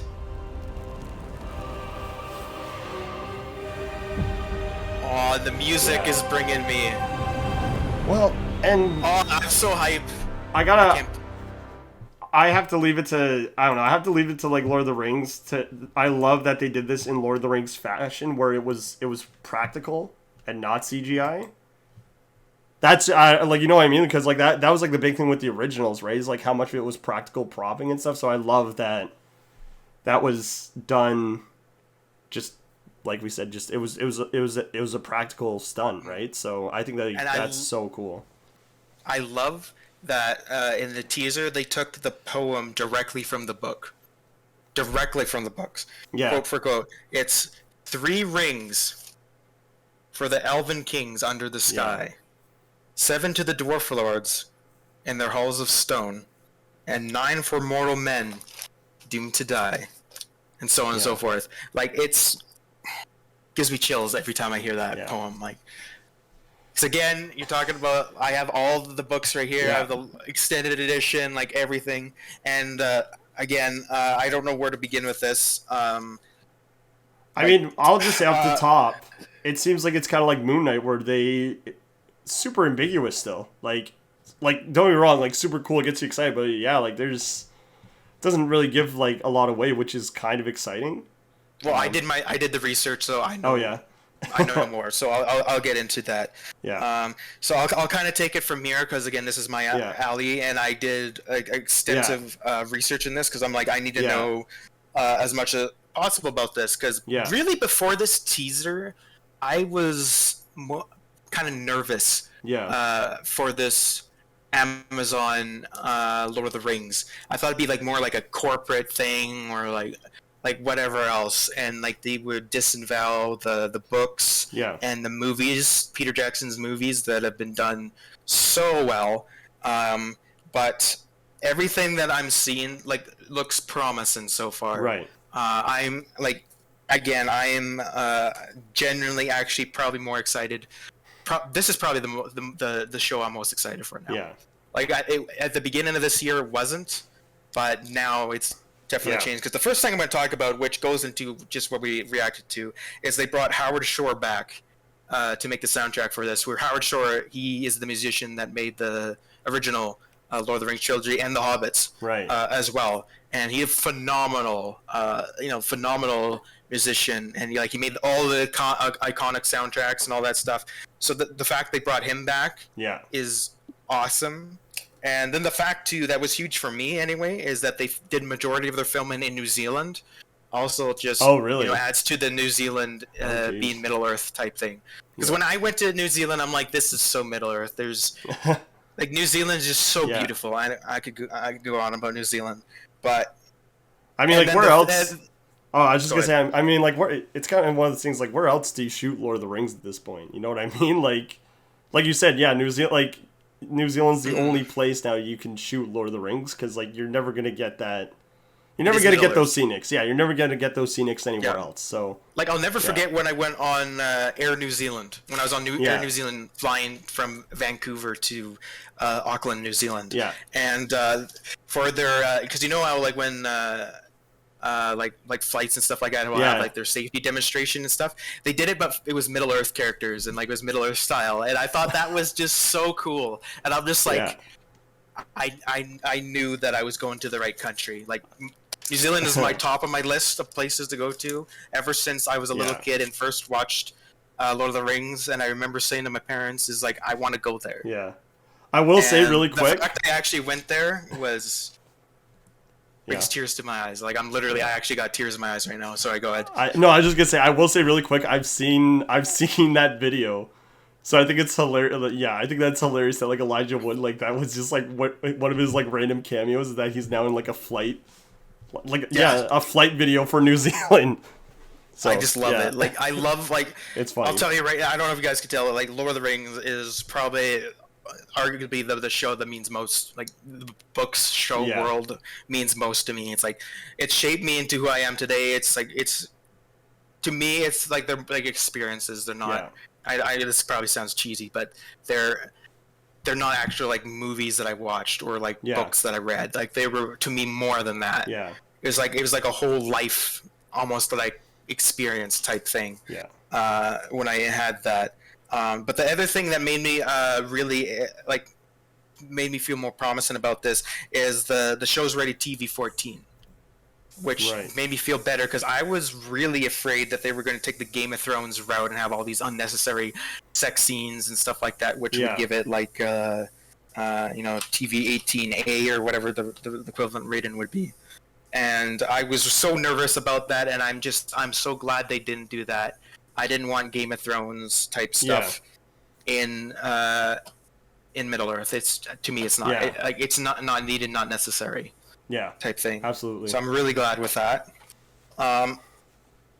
And then the interesting thing about this show is actually it's the most expensive show ever made, by far. Like Ever? I'm talking by Really? far ever. Like, yeah. how much are we talking here? Like, are there any specific numbers?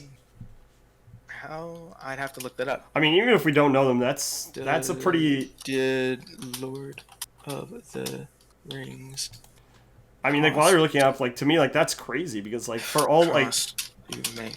for like how much TV has ever been produced. You know what I mean? Like for how much TV's been produced. To say that this will be like the one by far that's the most expensive, I'm like that is a lot to think about. $465 million budget for the first season. Holy- $465 million budget, Wow. which beats out. I think the next closest is Game of Thrones.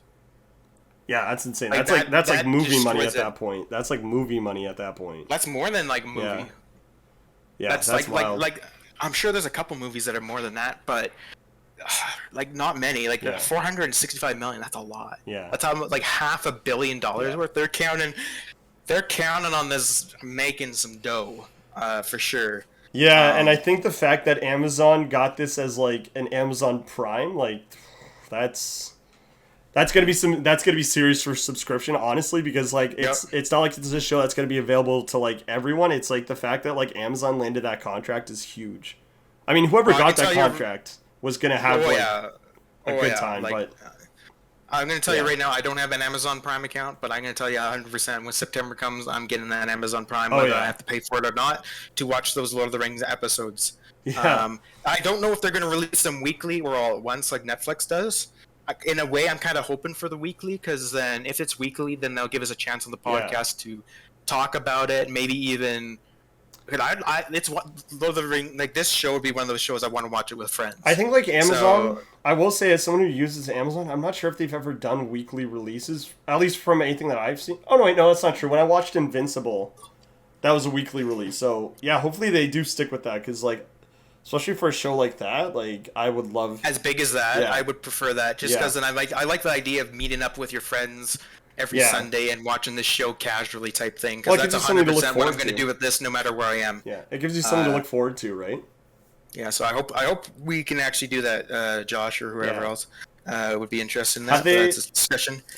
Have they said like Go ahead. how many episodes? Like have they announced like any? I believe it's 8. episodes. Okay, I am like 99% sure it's 8 that's a lot for 8 episodes. Sorry, I'm just saying. I'm like, yeah, that's like for like the an- first season. Yeah, that's insane. But at the same time, you know, from even seeing Peter Jackson's Lord of the Rings movies, anytime that they use their budget well, that's for sure. Like, you know what I mean? Like for like how big their budgets are on most of the, like the Lord of the Rings stuff, you can always see the quality, right? Like you can tell like they use the money well. So like the thing is like, the fact that they have a larger budget is a good thing for me at least. Yeah. So. Yeah, like so Amazon's already confirmed that it's intended to be 5 seasons Nice. Okay. of 8 episodes each. Wow. Okay. Do they have like anything in terms of like a premise about like what the show's sorry, about? only the first season's 8 episodes. Right. Sorry, continue. What were you going to ask? Oh no, I was just gonna ask because like again, you're kind of the guy with all the info here, so I'll kind of just like spitball some questions. So like, do they have an idea of like what the premise of the show is yet? Like what we can expect Yes, to kind of I'll see? get to that. I Yeah? got more Okay. notes to go through here. But thanks. So yeah, September 2nd is the release. Yeah. For it. So yeah, it's called The Rings of Power. and kind of from the just the name alone, you can get the idea what it's about. But so it's actually going to be about the forging of the Rings of Power, all of them. Okay. So that comes up with the name. So this is going to be taken in the Second Age, and with when the Rings of Power were forged by Sauron. So we're going to be seeing probably Sauron without all of his armor on, and with him doing his deceit and trickery amongst the peoples of Middle Earth in forging the one ring that we're all so famous and know. So it'll be interesting to see. And I was looking in the description too that not saying too much, that it's gonna be about the fall of the Numnar, which is basically the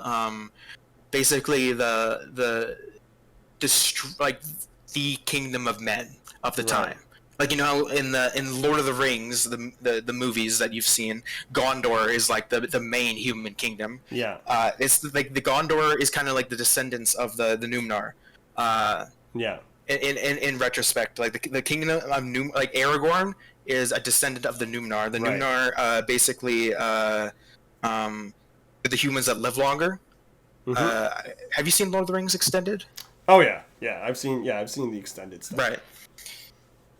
So so like there's an extended edition scene with Eowyn in the second movie where she offers Aragorn soup or whatever, and like they're talking, and then she's like asking how old Aragorn is, and she gets baffled when Aragorn says that he's 87 years old. Right. Yet he looks like he's in his 40s or 30s. So so the Numnar live longer, and we'll get to see that, and then the forging of the Rings of Power, which means Celebrimbor, who is I know all this fancy stuff. Celebrimbor is the one who forged the rings, including the Ring of Power, for Sauron. Sauron's the one that put like his magic and evil and all that stuff into the ring, but Celebrimbor is the one that actually like made forged it in essence, type thing. So we're gonna definitely see him, which I'm excited to see him in the live action. I hope they do him justice. I don't know who's playing what in this series, but I'm excited for that.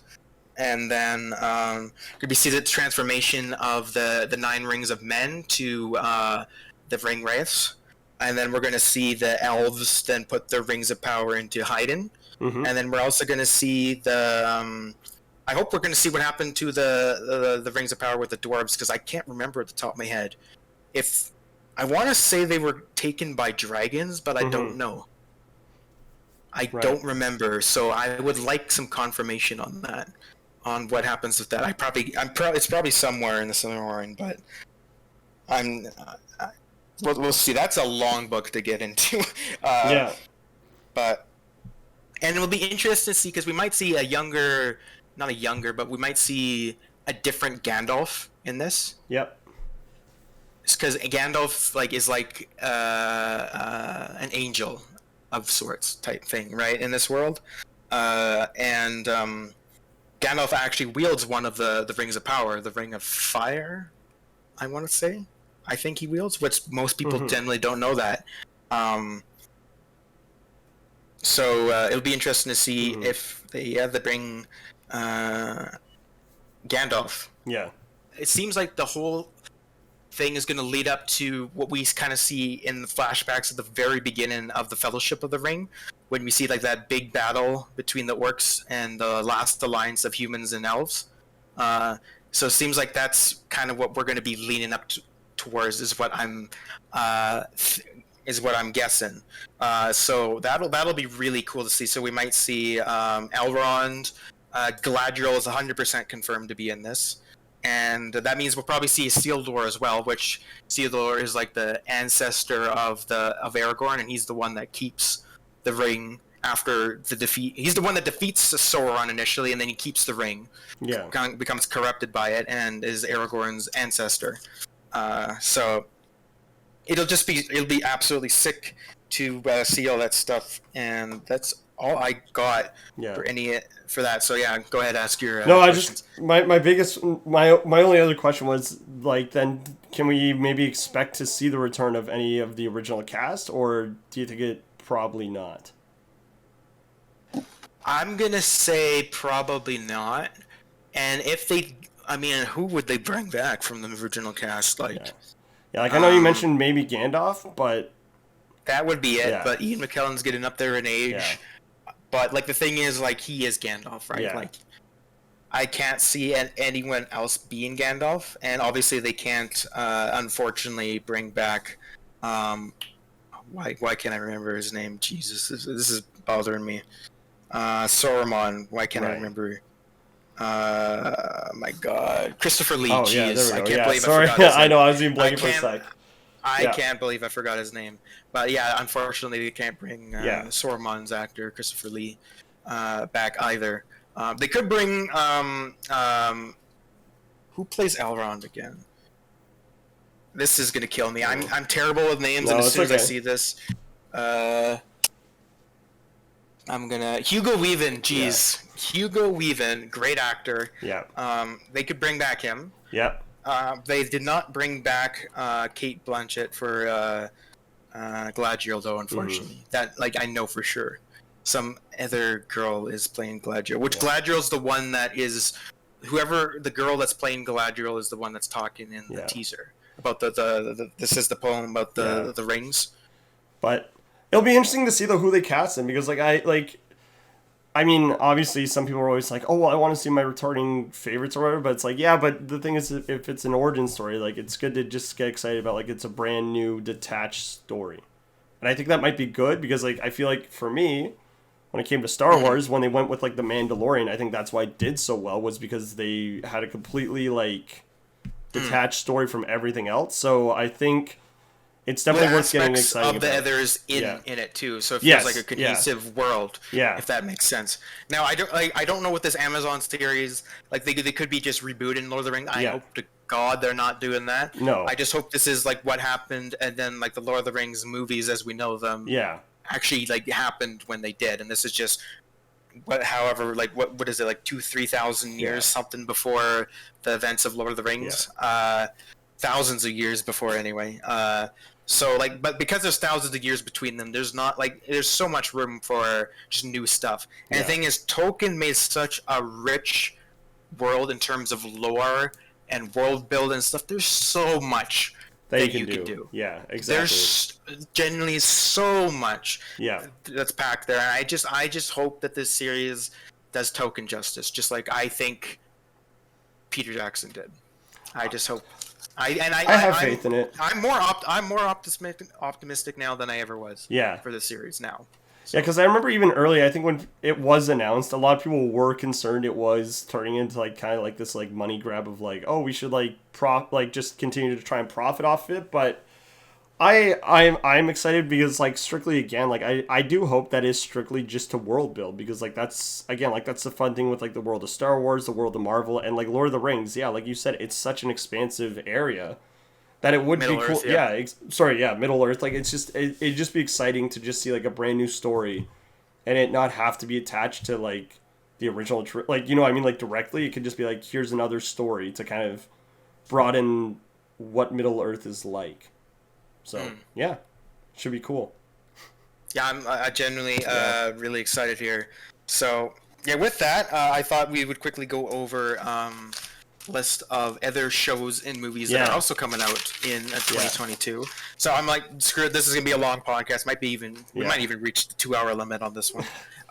We can keep this brief though too, because I know we touched on it like a little bit last time. If that makes sense. Yeah, we'll see. So I have here that so the Star Wars Andor is coming out this year, which I know next to nothing about. Yeah. I just wrote it down. Yeah. I just know it's coming out this year. I don't know what it's even about. It's about? I'm just doing a quick view. 5 years before the event. So okay, this is taken with the same with Cassian Andor, who is in Rogue One. Oh right. Yep. And it's a prequel to Rogue One. Yeah. and it's taken 5 years before the films, before A New Hope. Yeah, so I think it's again falling kind of in that dystopia area between episode 3 and 4, where like everything's kind of in chaos because Yeah, so that'll Yeah. be. I think that'll be fascinating. that'll actually be interesting for sure.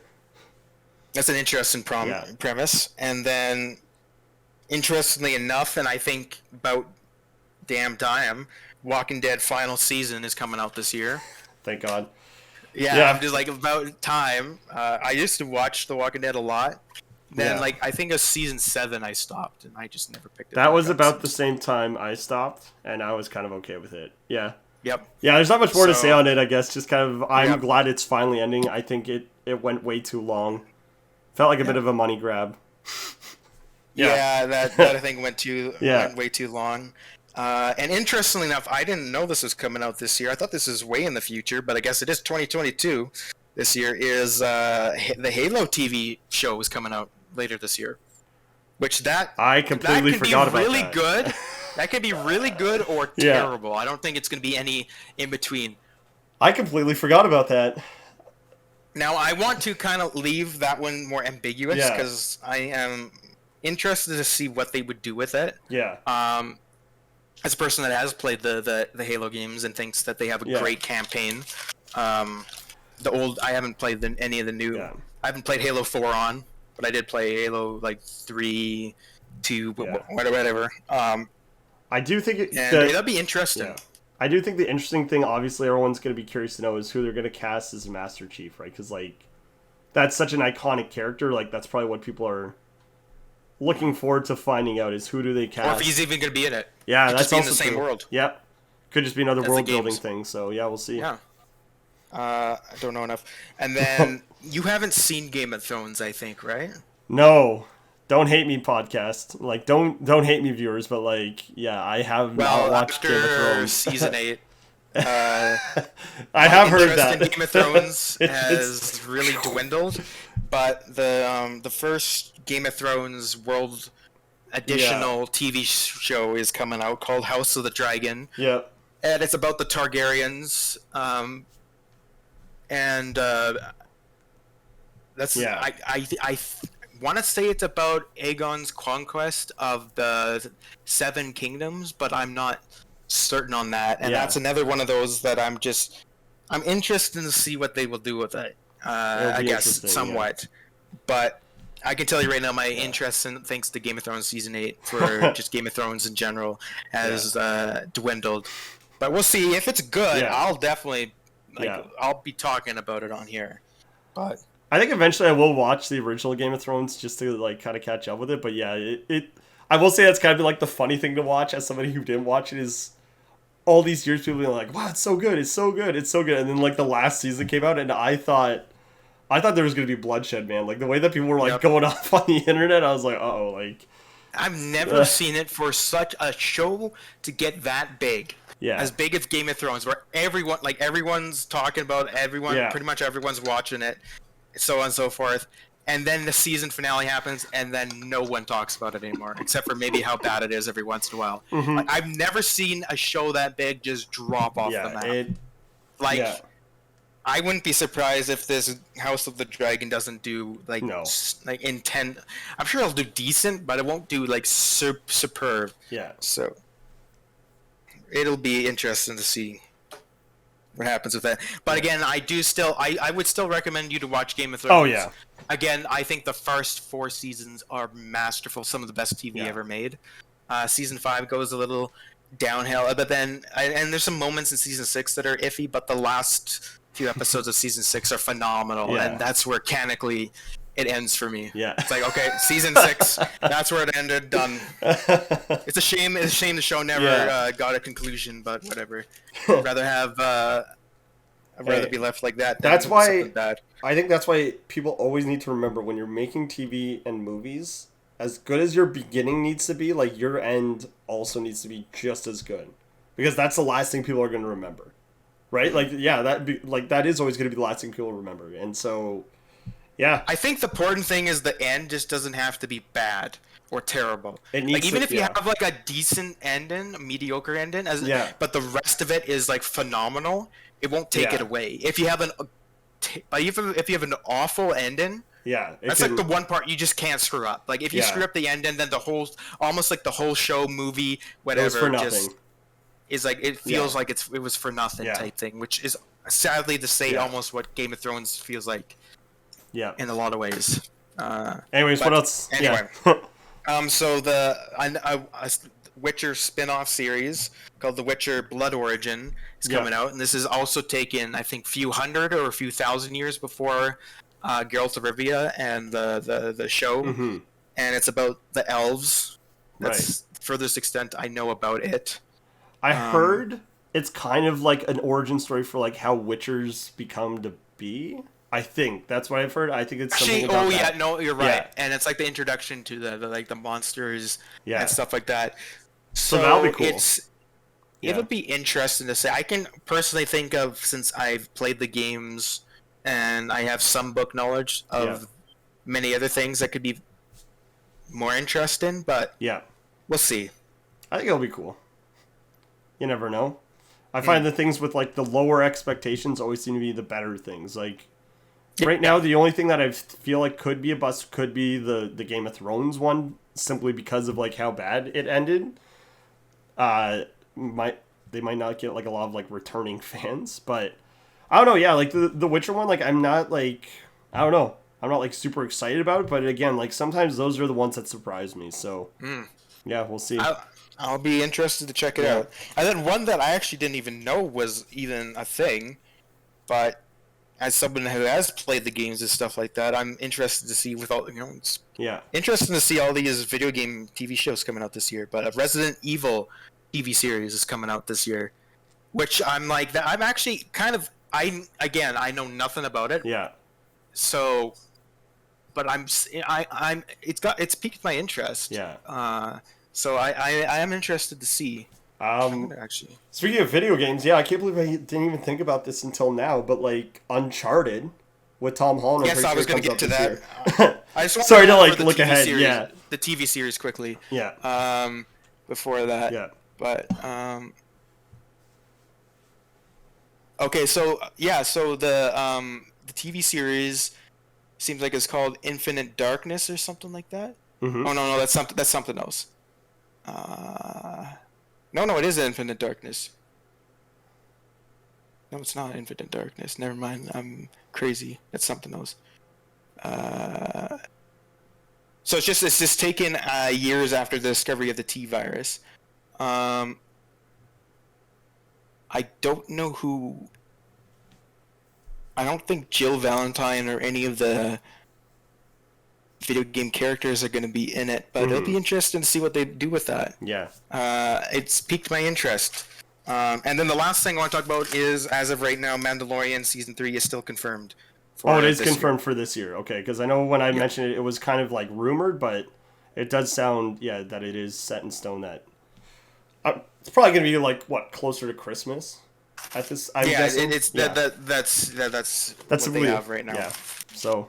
But yeah, then we can go to Uncharted, which actually is coming out in only a few weeks. Which crazy. I'm gonna be honest. Again, you guys are probably gonna think I live under a rock after saying I haven't seen Game of Thrones and now this. I've never played the Uncharted games.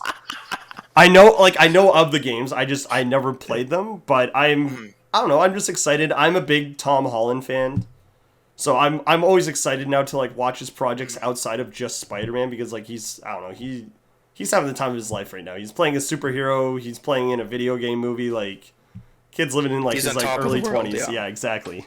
So, yeah, it'll be cool.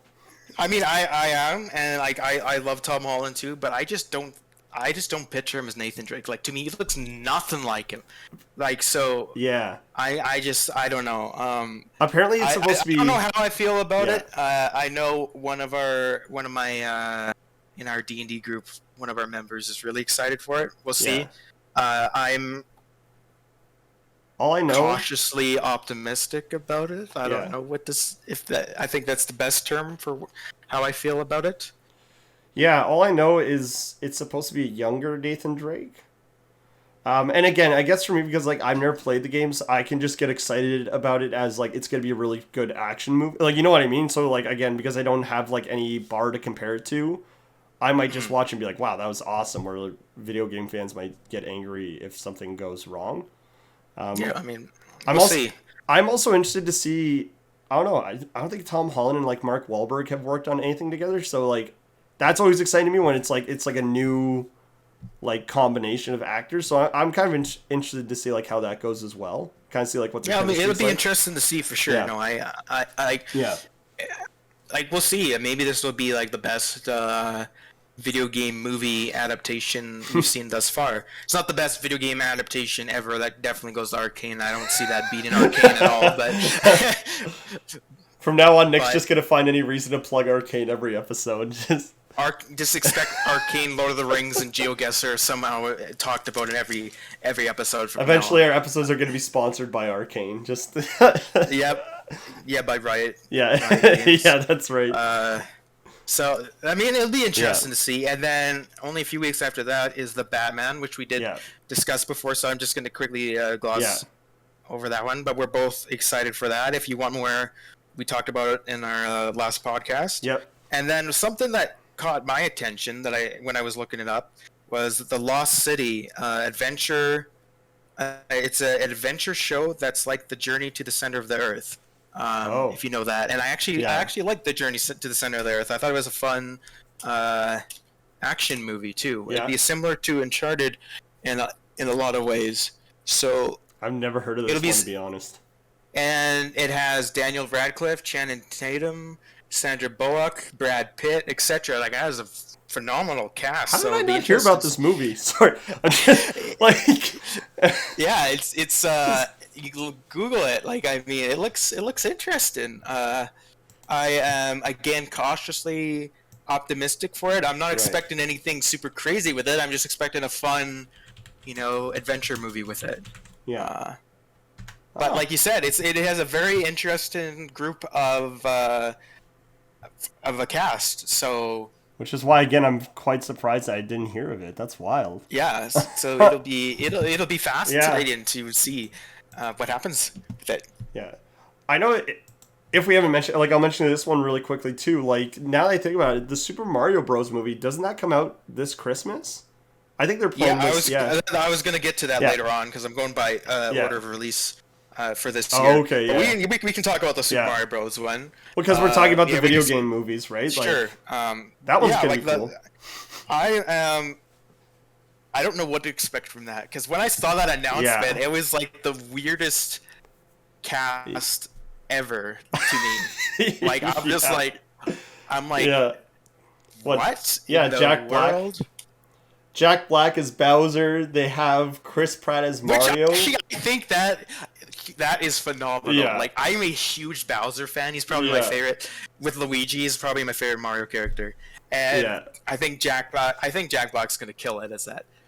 Yeah, And I also think what's her name from the Queen's Gambit? What's her name? Oh my god. oh, I know who you're thinking of, but more on Jack Black while you're trying to like kind of come up with that. No, I think Jack Black's the right kind of guy because Jack Black loves to Anna have Taylor fun. Joy. Yeah. That's what I'm thinking of. So, Jack sorry, Bla- continue. Yeah, no, Jack Black loves to just have fun with his roles, and I feel like this is the kind of movie that I think they'll benefit from his energy as a person. Like I think he'll just run away with the role kind of thing. Yeah. I think he'll kill it. Anna Taylor Joy. I think actually Yeah, I think she's good in everything she's in. Like, yeah, she is a phenomenal actress, and I think she'll play a phenomenal Peach. Yeah. I have no issue. I just don't know how I feel about Chris Pratt as Mario. Like, that one just, well, I'm like, I don't know how I feel about that. the thing that I'm kind of Like, disappointed I about. like Chris Pratt. Yeah. He's a good actor. I just, again, I don't know how I feel about that. Sorry, go ahead. No, the thing that I'm disappointed about with him though, because Chris Pratt is known to like be funny, kind of do like these like quirky characters, is that like apparently he's already gone on the record saying that he's not doing like an Italian accent for it. I was like, why not though? Because like I don't like. I'm not saying it has to be great, but I feel like Chris Pratt, like again, because he's such a funny guy, like he would have found a way to like do like a very like just like charm, like kind of like a funny, charming, like impression of Mario, and like the fact that he's already kind of said like, yeah, I'm not doing that. I'm like, oh, that's kind of disappointing. So Yeah, we'll see. Like, I do like Chris Pratt, but like, yeah, it's one of those roles I was like, really? Okay. Then like Seth Rogen is Donkey Kong. Again, That I don't makes know how sense. I feel about that one. I'm gonna be honest, that kind of makes sense. I don't know why. I don't know how I feel about that. And you know what? I actually kind Yeah. of like those Keegan-Michael Key as Toad. Like, I kind of like that, Yeah. actually. I like Keegan-Michael Key. Like, I think he's hilarious. Yeah. I'm interested to see how he does the Toad voice. I gotta feel like he's got it down or something, and it's gonna be phenomenal. Yeah, I mean, this is 100% gonna be a comedy. Like, I'm no gonna be ifs, straight ands, or honest. I don't know. Anytime that I've ever thought of like Seth Rogen as an animal, I'm gonna be honest. Like Donkey Kong, kind of makes sense. Like I don't know. I'm kind of excited to see like the Seth Rogen laugh on Donkey Kong. I think it'll. I don't know. I feel like you gotta. I'm gonna tell you right now, Nick. I think it's gonna line up better than maybe you're thinking right now. But like I don't know. For some reason, I mean, I'm just I'm like. gonna go see it. I just don't know how I feel about it. I don't know how I feel about it. And then again, going Yeah. straight to video game stuff, we have the Sonic 2. Oh, that's also coming gonna out be this year. great. I'm excited for I that. still haven't. So now you can shoot me. I Yeah. have not seen the first Sonic movie. You should. So I think Sonic right now arguably might be one of the best video game adaptation movies made, simply because. oh no, it can't beat Detective Pikachu. Like I genuinely love yeah. Detective Pikachu. The only reason I'll make this argument is only because I feel like this also goes for Detective Pikachu, is that both those movies, they finally stopped trying to do what other video game movies were, where they're like, oh, we should like try to make it just like the video game. I'm like, no, like take the characters and make your own story to like extend. Again, like like make like your own canon kind of thing. You know what I mean? So I love that. Like in Sonic, they had the themes of like the video game, but they still were like, this is the story that we're making, and that's why I made it so much better. Like it was just like it was its own thing. It didn't feel like restricted to like, well, we have to follow what the video game does. So Yeah. I'm excited. So I'm very excited for that. I think Idris Elba being casted as Knuckles is spot on. I think like that's like I thought that was a really good thing. Actually, I didn't know that. Damn. I yeah. really like Idris Yeah. Elba too. So Yeah, so he kills it in everything he's in. So like. I'm also a that big makes me Jim more Carrey excited fan. for the- I'm also just a big Jim Carrey fan, and Jim Carrey. I like Jim Carrey too. I mean, I still think The Truman Show is up there for one of my top movies ever. Like, I genuinely love that movie. So he kills it in that, and I guess not really a video game movie, but kind of fits in is I don't know how I forgot about this, but Spider-Man Across the Spider-Verse. I have no idea how we forgot about that one coming out this year. Considering the trailer just came out like a week or two before we even filmed that. Yeah, it's gonna be huge. Oh, that I am genuinely really excited for, and there's a lot of rumors that's actually going to tie in with Tom Holland in it and all that. So yeah, like it's gonna be like. Spider-Man is running away with the show now in the MCU. Literally, they're just like, what if we just put all of our resources into Spider-Man? I'm just excited because you know the previous Spider-Man, which I forget the title at the top of my head. Spider-Verse? Into the Spider-Verse, yeah, so was good. a phenomenal movie. It's one of the best animated shows I've ever seen, right? Like it's up there with Arcane for me. Again, me throwing Arcane in there. But yeah, I'm generally really excited for that. If you haven't seen, I'm a big fan. I'll let you talk in just a second here. I'm a big fan of Gwen Stacy's new haircut. If you haven't seen Into the Spider-Verse yet, I'm recommending that you go watch it now. Like it's so good. Even if you're not into animated shows, that you'll like it. Yeah. But okay, going back into the original order I had, Morbius comes out. Yep. I think the exact same day as Sonic 2. Ooh, battling it out. Yeah. Duking it out. Which we talked a little bit about that last time, so I won't get into it. It's also too more much. Spider-Man stuff. Like it's because that's just like again part of their plan to set up like a Spider-Verse kind of thing. So yeah, it will be. It'll be interesting to see what they do with that, and then a new Jurassic World called Dominion is coming out this year. Frig, how did I forget it? Sorry, I don't know how I feel about that. How did I forget about that? Tough. It's tough when you don't have it written down because there's so much going in here. But, I know, but yeah, Jurassic World Dominion's coming out this year, which the way I that mean, you different on. the way you feel about Lord of the Rings is how I feel about Jurassic Park, so that's why I'm literally like I'm mad at myself for not remembering this because I love Actually, Jurassic I Park. never knew that. I love Jurassic Park, man. It's I mean, I phenomenal. love Jurassic Park too. I mean, you should talk if you ever talk Yeah. to my parents. You should Oh. you'll know, or anyone from my Yeah. childhood, you'll know how much of a dinosaur nut I was. Like Jurassic Park for me, yeah. T-Rex and dinosaurs were my boys. Yeah. I was like it was like Yeah. dinosaurs, Star Wars, and Lord of the Rings. That was my childhood. Yeah. Just those that was three like right there.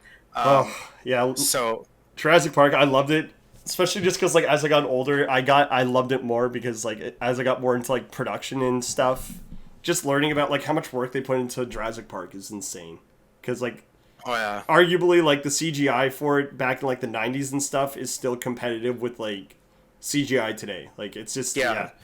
It's And it's the insane. first movie is amazing. I love the second one personally. Yeah. I'm not a big fan of the third Jurassic Park. Yeah. And then I actually really liked the first Jurassic World. Yeah. I was indifferent on the second one. The second one was a bit of a dip, so I'm really hoping that I think Yeah. this next one looks like it's going to be huge. I think it's going to be a lot better because they're also.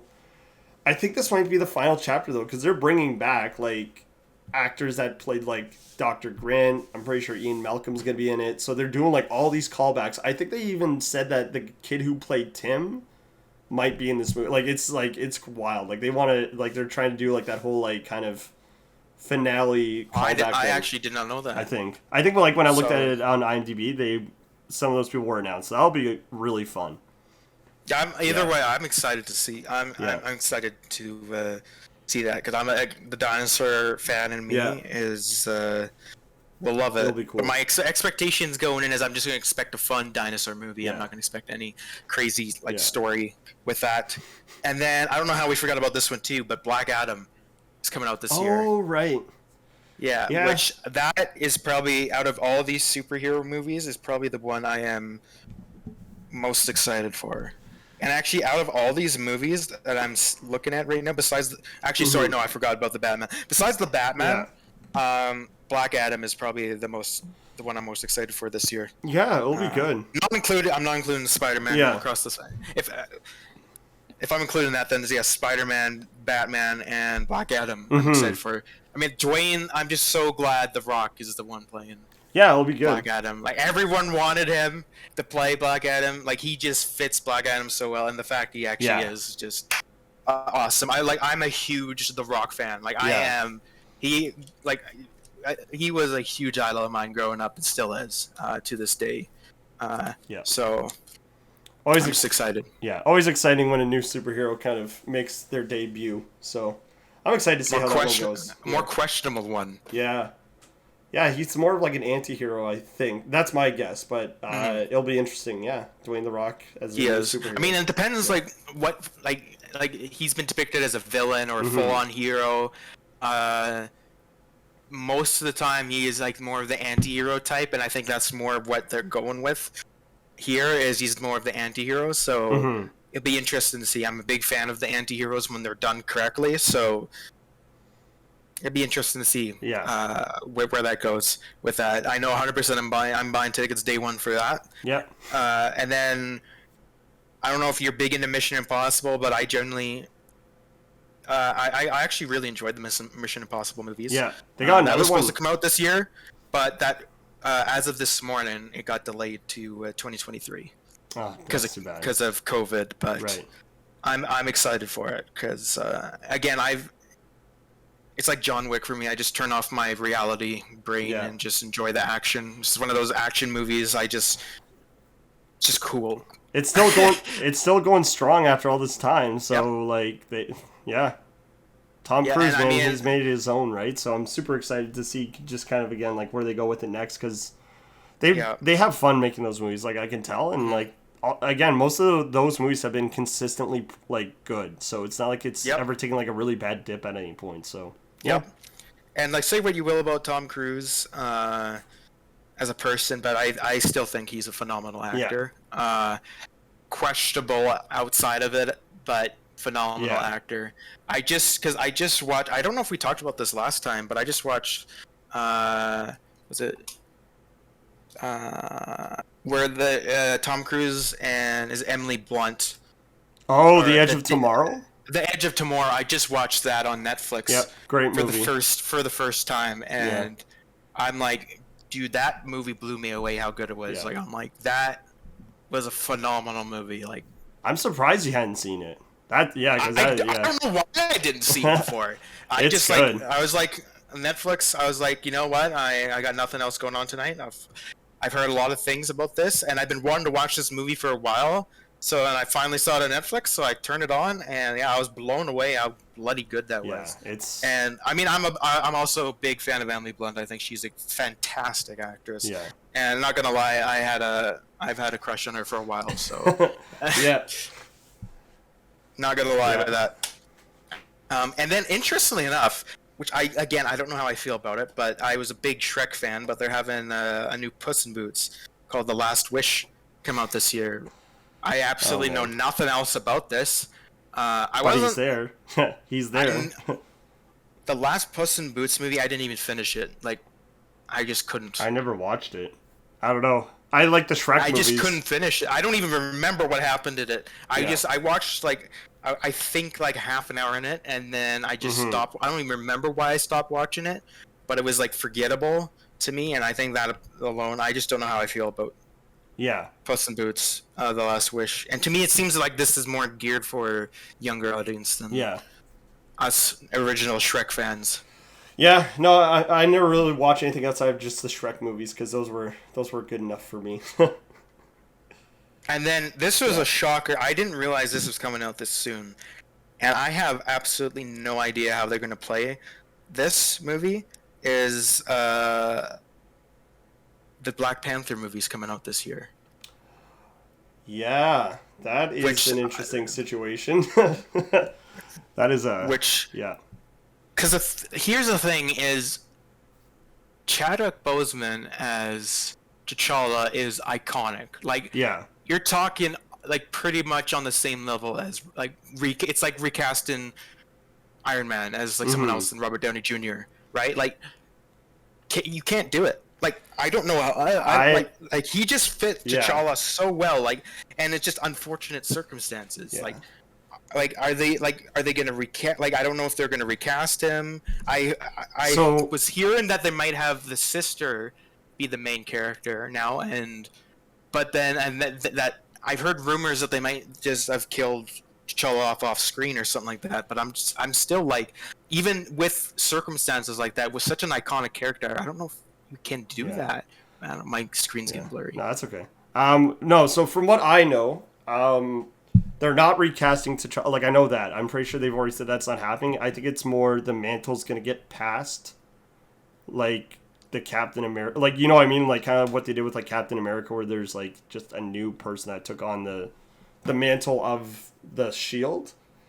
But, the problem was they were going to do the sister, and then just because of, like, just a disagreement, she's not going to be there anymore. So now they're trying to figure out who's going to actually be taking up the Black Panther mantle after T'Challa, basically. So I'm really glad about that part, that they're not recasting. So, but yeah, like you said, I have no idea who is now going to take up that mantle. So, but like, if they're not going to do the sister, then what are they going to do? Because that movie comes out later this year. Like, as of right now, man. like,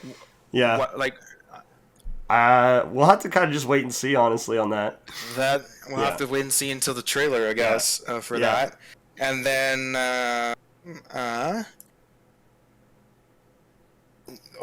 then a new Aquaman is coming out this year.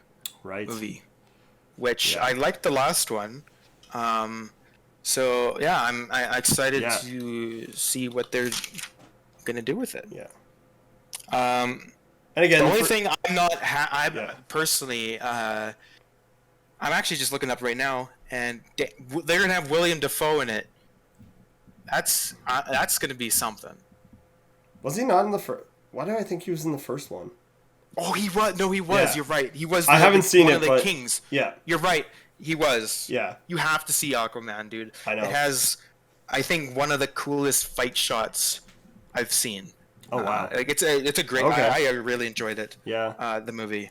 The only thing I'm not happy with, and it has to do with justice for Johnny Depp, is Amber Heard is still in it. I'm not happy about that. But That's a a whole other situation. Yeah, that's a whole other that's a situation. topic. That's a topic for a different Yeah. day. And again, like right now, this is just like a brief overview for you guys. Obviously, we'll talk more about these movies as they like kind of Yeah.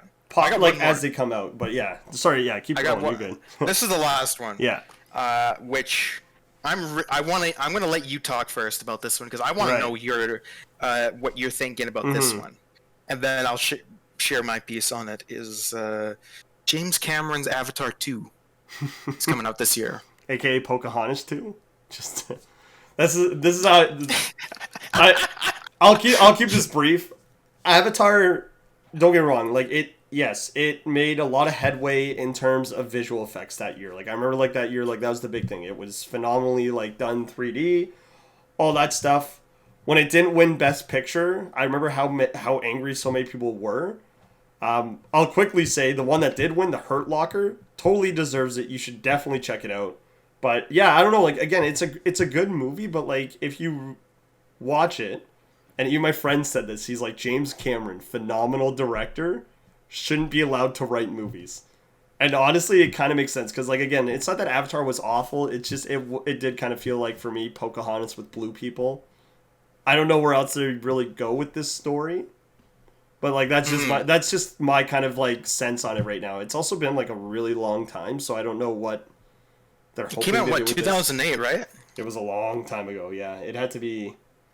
Yeah, I was 2009. Yeah, so I was just starting high school. That's what I figured. I was like it was 08 or 09. Yeah, so that's just my piece on it. I like it was a good movie, but I don't really know what the plan is. And I guess one more quick point is that like apparently I read a while ago that they have like a plan for like 4 or 5 more of these movies, and apparently they're shooting them. And I don't know if this simultaneously, which to me is like I think that's nuts. I don't know why, but like that's I don't know. Yeah, I agree. Like that's a big here's the undertaking. thing. Yeah, because like Avatar 2 is this year, Avatar 3 is 2024, and then Avatar 4, the Tolkien Rider, is 2026. Yeah. I don't really know why they're putting in all this work now. It's been like what, 09, so it's been like 11 years basically since the last one. So now all of a sudden, like I don't know what the big push is all of a sudden to get like more of these movies out. You know what I mean? Here's my thing. Okay, I want to talk about Avatar now. Is visually stunning. Yes. And as a story, it was like a cool one and done like thing. It was a cool like a little adventure, like you said, Pocahontas type thing. But I'm just like as an actual story and world, like world building wise, I have no interest. I'm just gonna be honest. I have no interest in the world building of it. I mean, it might make me interested. These might be James Cameron has made some good stuff before. So, like, he might be able to hook me. We'll see. Yeah. But, I don't know, like, here's, like, that, and then for story-wise, I'm just, like, characters, like, there's not one memorable character from that movie. Like, I can't name one character from that movie. I can't. Yeah. I'd have to Google it. Like, that says something, right? I don't know if you can. Can you name a single character from that? I know, like, the only actress I think that would be cool to see more of her character was, like, Zoe Zendala? Zendala, yeah, who plays Gamora. I know, like... Yeah, she's a great actress. Yeah, so I think, like, she'd be the only one I'd be curious to see more of her character, only because, like, Sam Worthington, he's a great actor. But cannot play big dynamic characters that they needed him to be for a lead role. Like, you know what I mean? Like, again, he's a good actor, but like just like his charisma, like he just doesn't. It's not a bad thing. It's just he doesn't exude charisma. He plays a lot more of those like very like level-headed kind of like low-key characters, and I feel like for this movie it didn't resonate, right? Because like I don't know, half the time he didn't seem very excited about like half the stuff they were seeing. And I'm like, you're literally like, it's a brand new planet and a new species, and he's just kind of like, oh, interesting. And I'm just like, yeah, that's the most you can do. I mean, another actress that I'm a big Yeah. fan of, Kate Winslet. She's going to Yeah. be in these other Avatar movies. So we'll see what Yeah, we'll see. happens with that. I mean, I can tell you right now, Yeah. is what my ex-girlfriend was such a big fan of the original Avatar, and I watched that movie way too much. Like Yeah, I can't watch that movie anymore because I watched. yeah, Not even my choice. I watched it too many times when I was yeah. younger. Like, There are some and that's people the that thing. I watched it so many times in that time, and I can't name a single character. Like, But I've had no desire to rewatch it. Like, not me neither. like again, it was good. I think I've probably rewatched it at some point. I'm sure I have, but like it's just I've never like had this urge one day to be like, you know what, I need to watch again. Freaking Avatar, man! Like, you know what I mean? It doesn't like it wasn't that exciting enough for me to be like, whoa, like I got to see this again. So Yeah, it was crazy. But anyway, that's all I have, and I did have a couple other things, but I'm not even going to go with it today because this is going to be over 2 hours. Today's podcast. Yeah, This is going to be a the big recording, one. yeah. If you guys are still here, I mean, I hope you enjoyed it. Like, we talked about a lot of stuff. Yeah, in we the did. podcast. A lot of stuff, but it was great as always, and look forward to talking to you guys next time on the Firkin Podcast.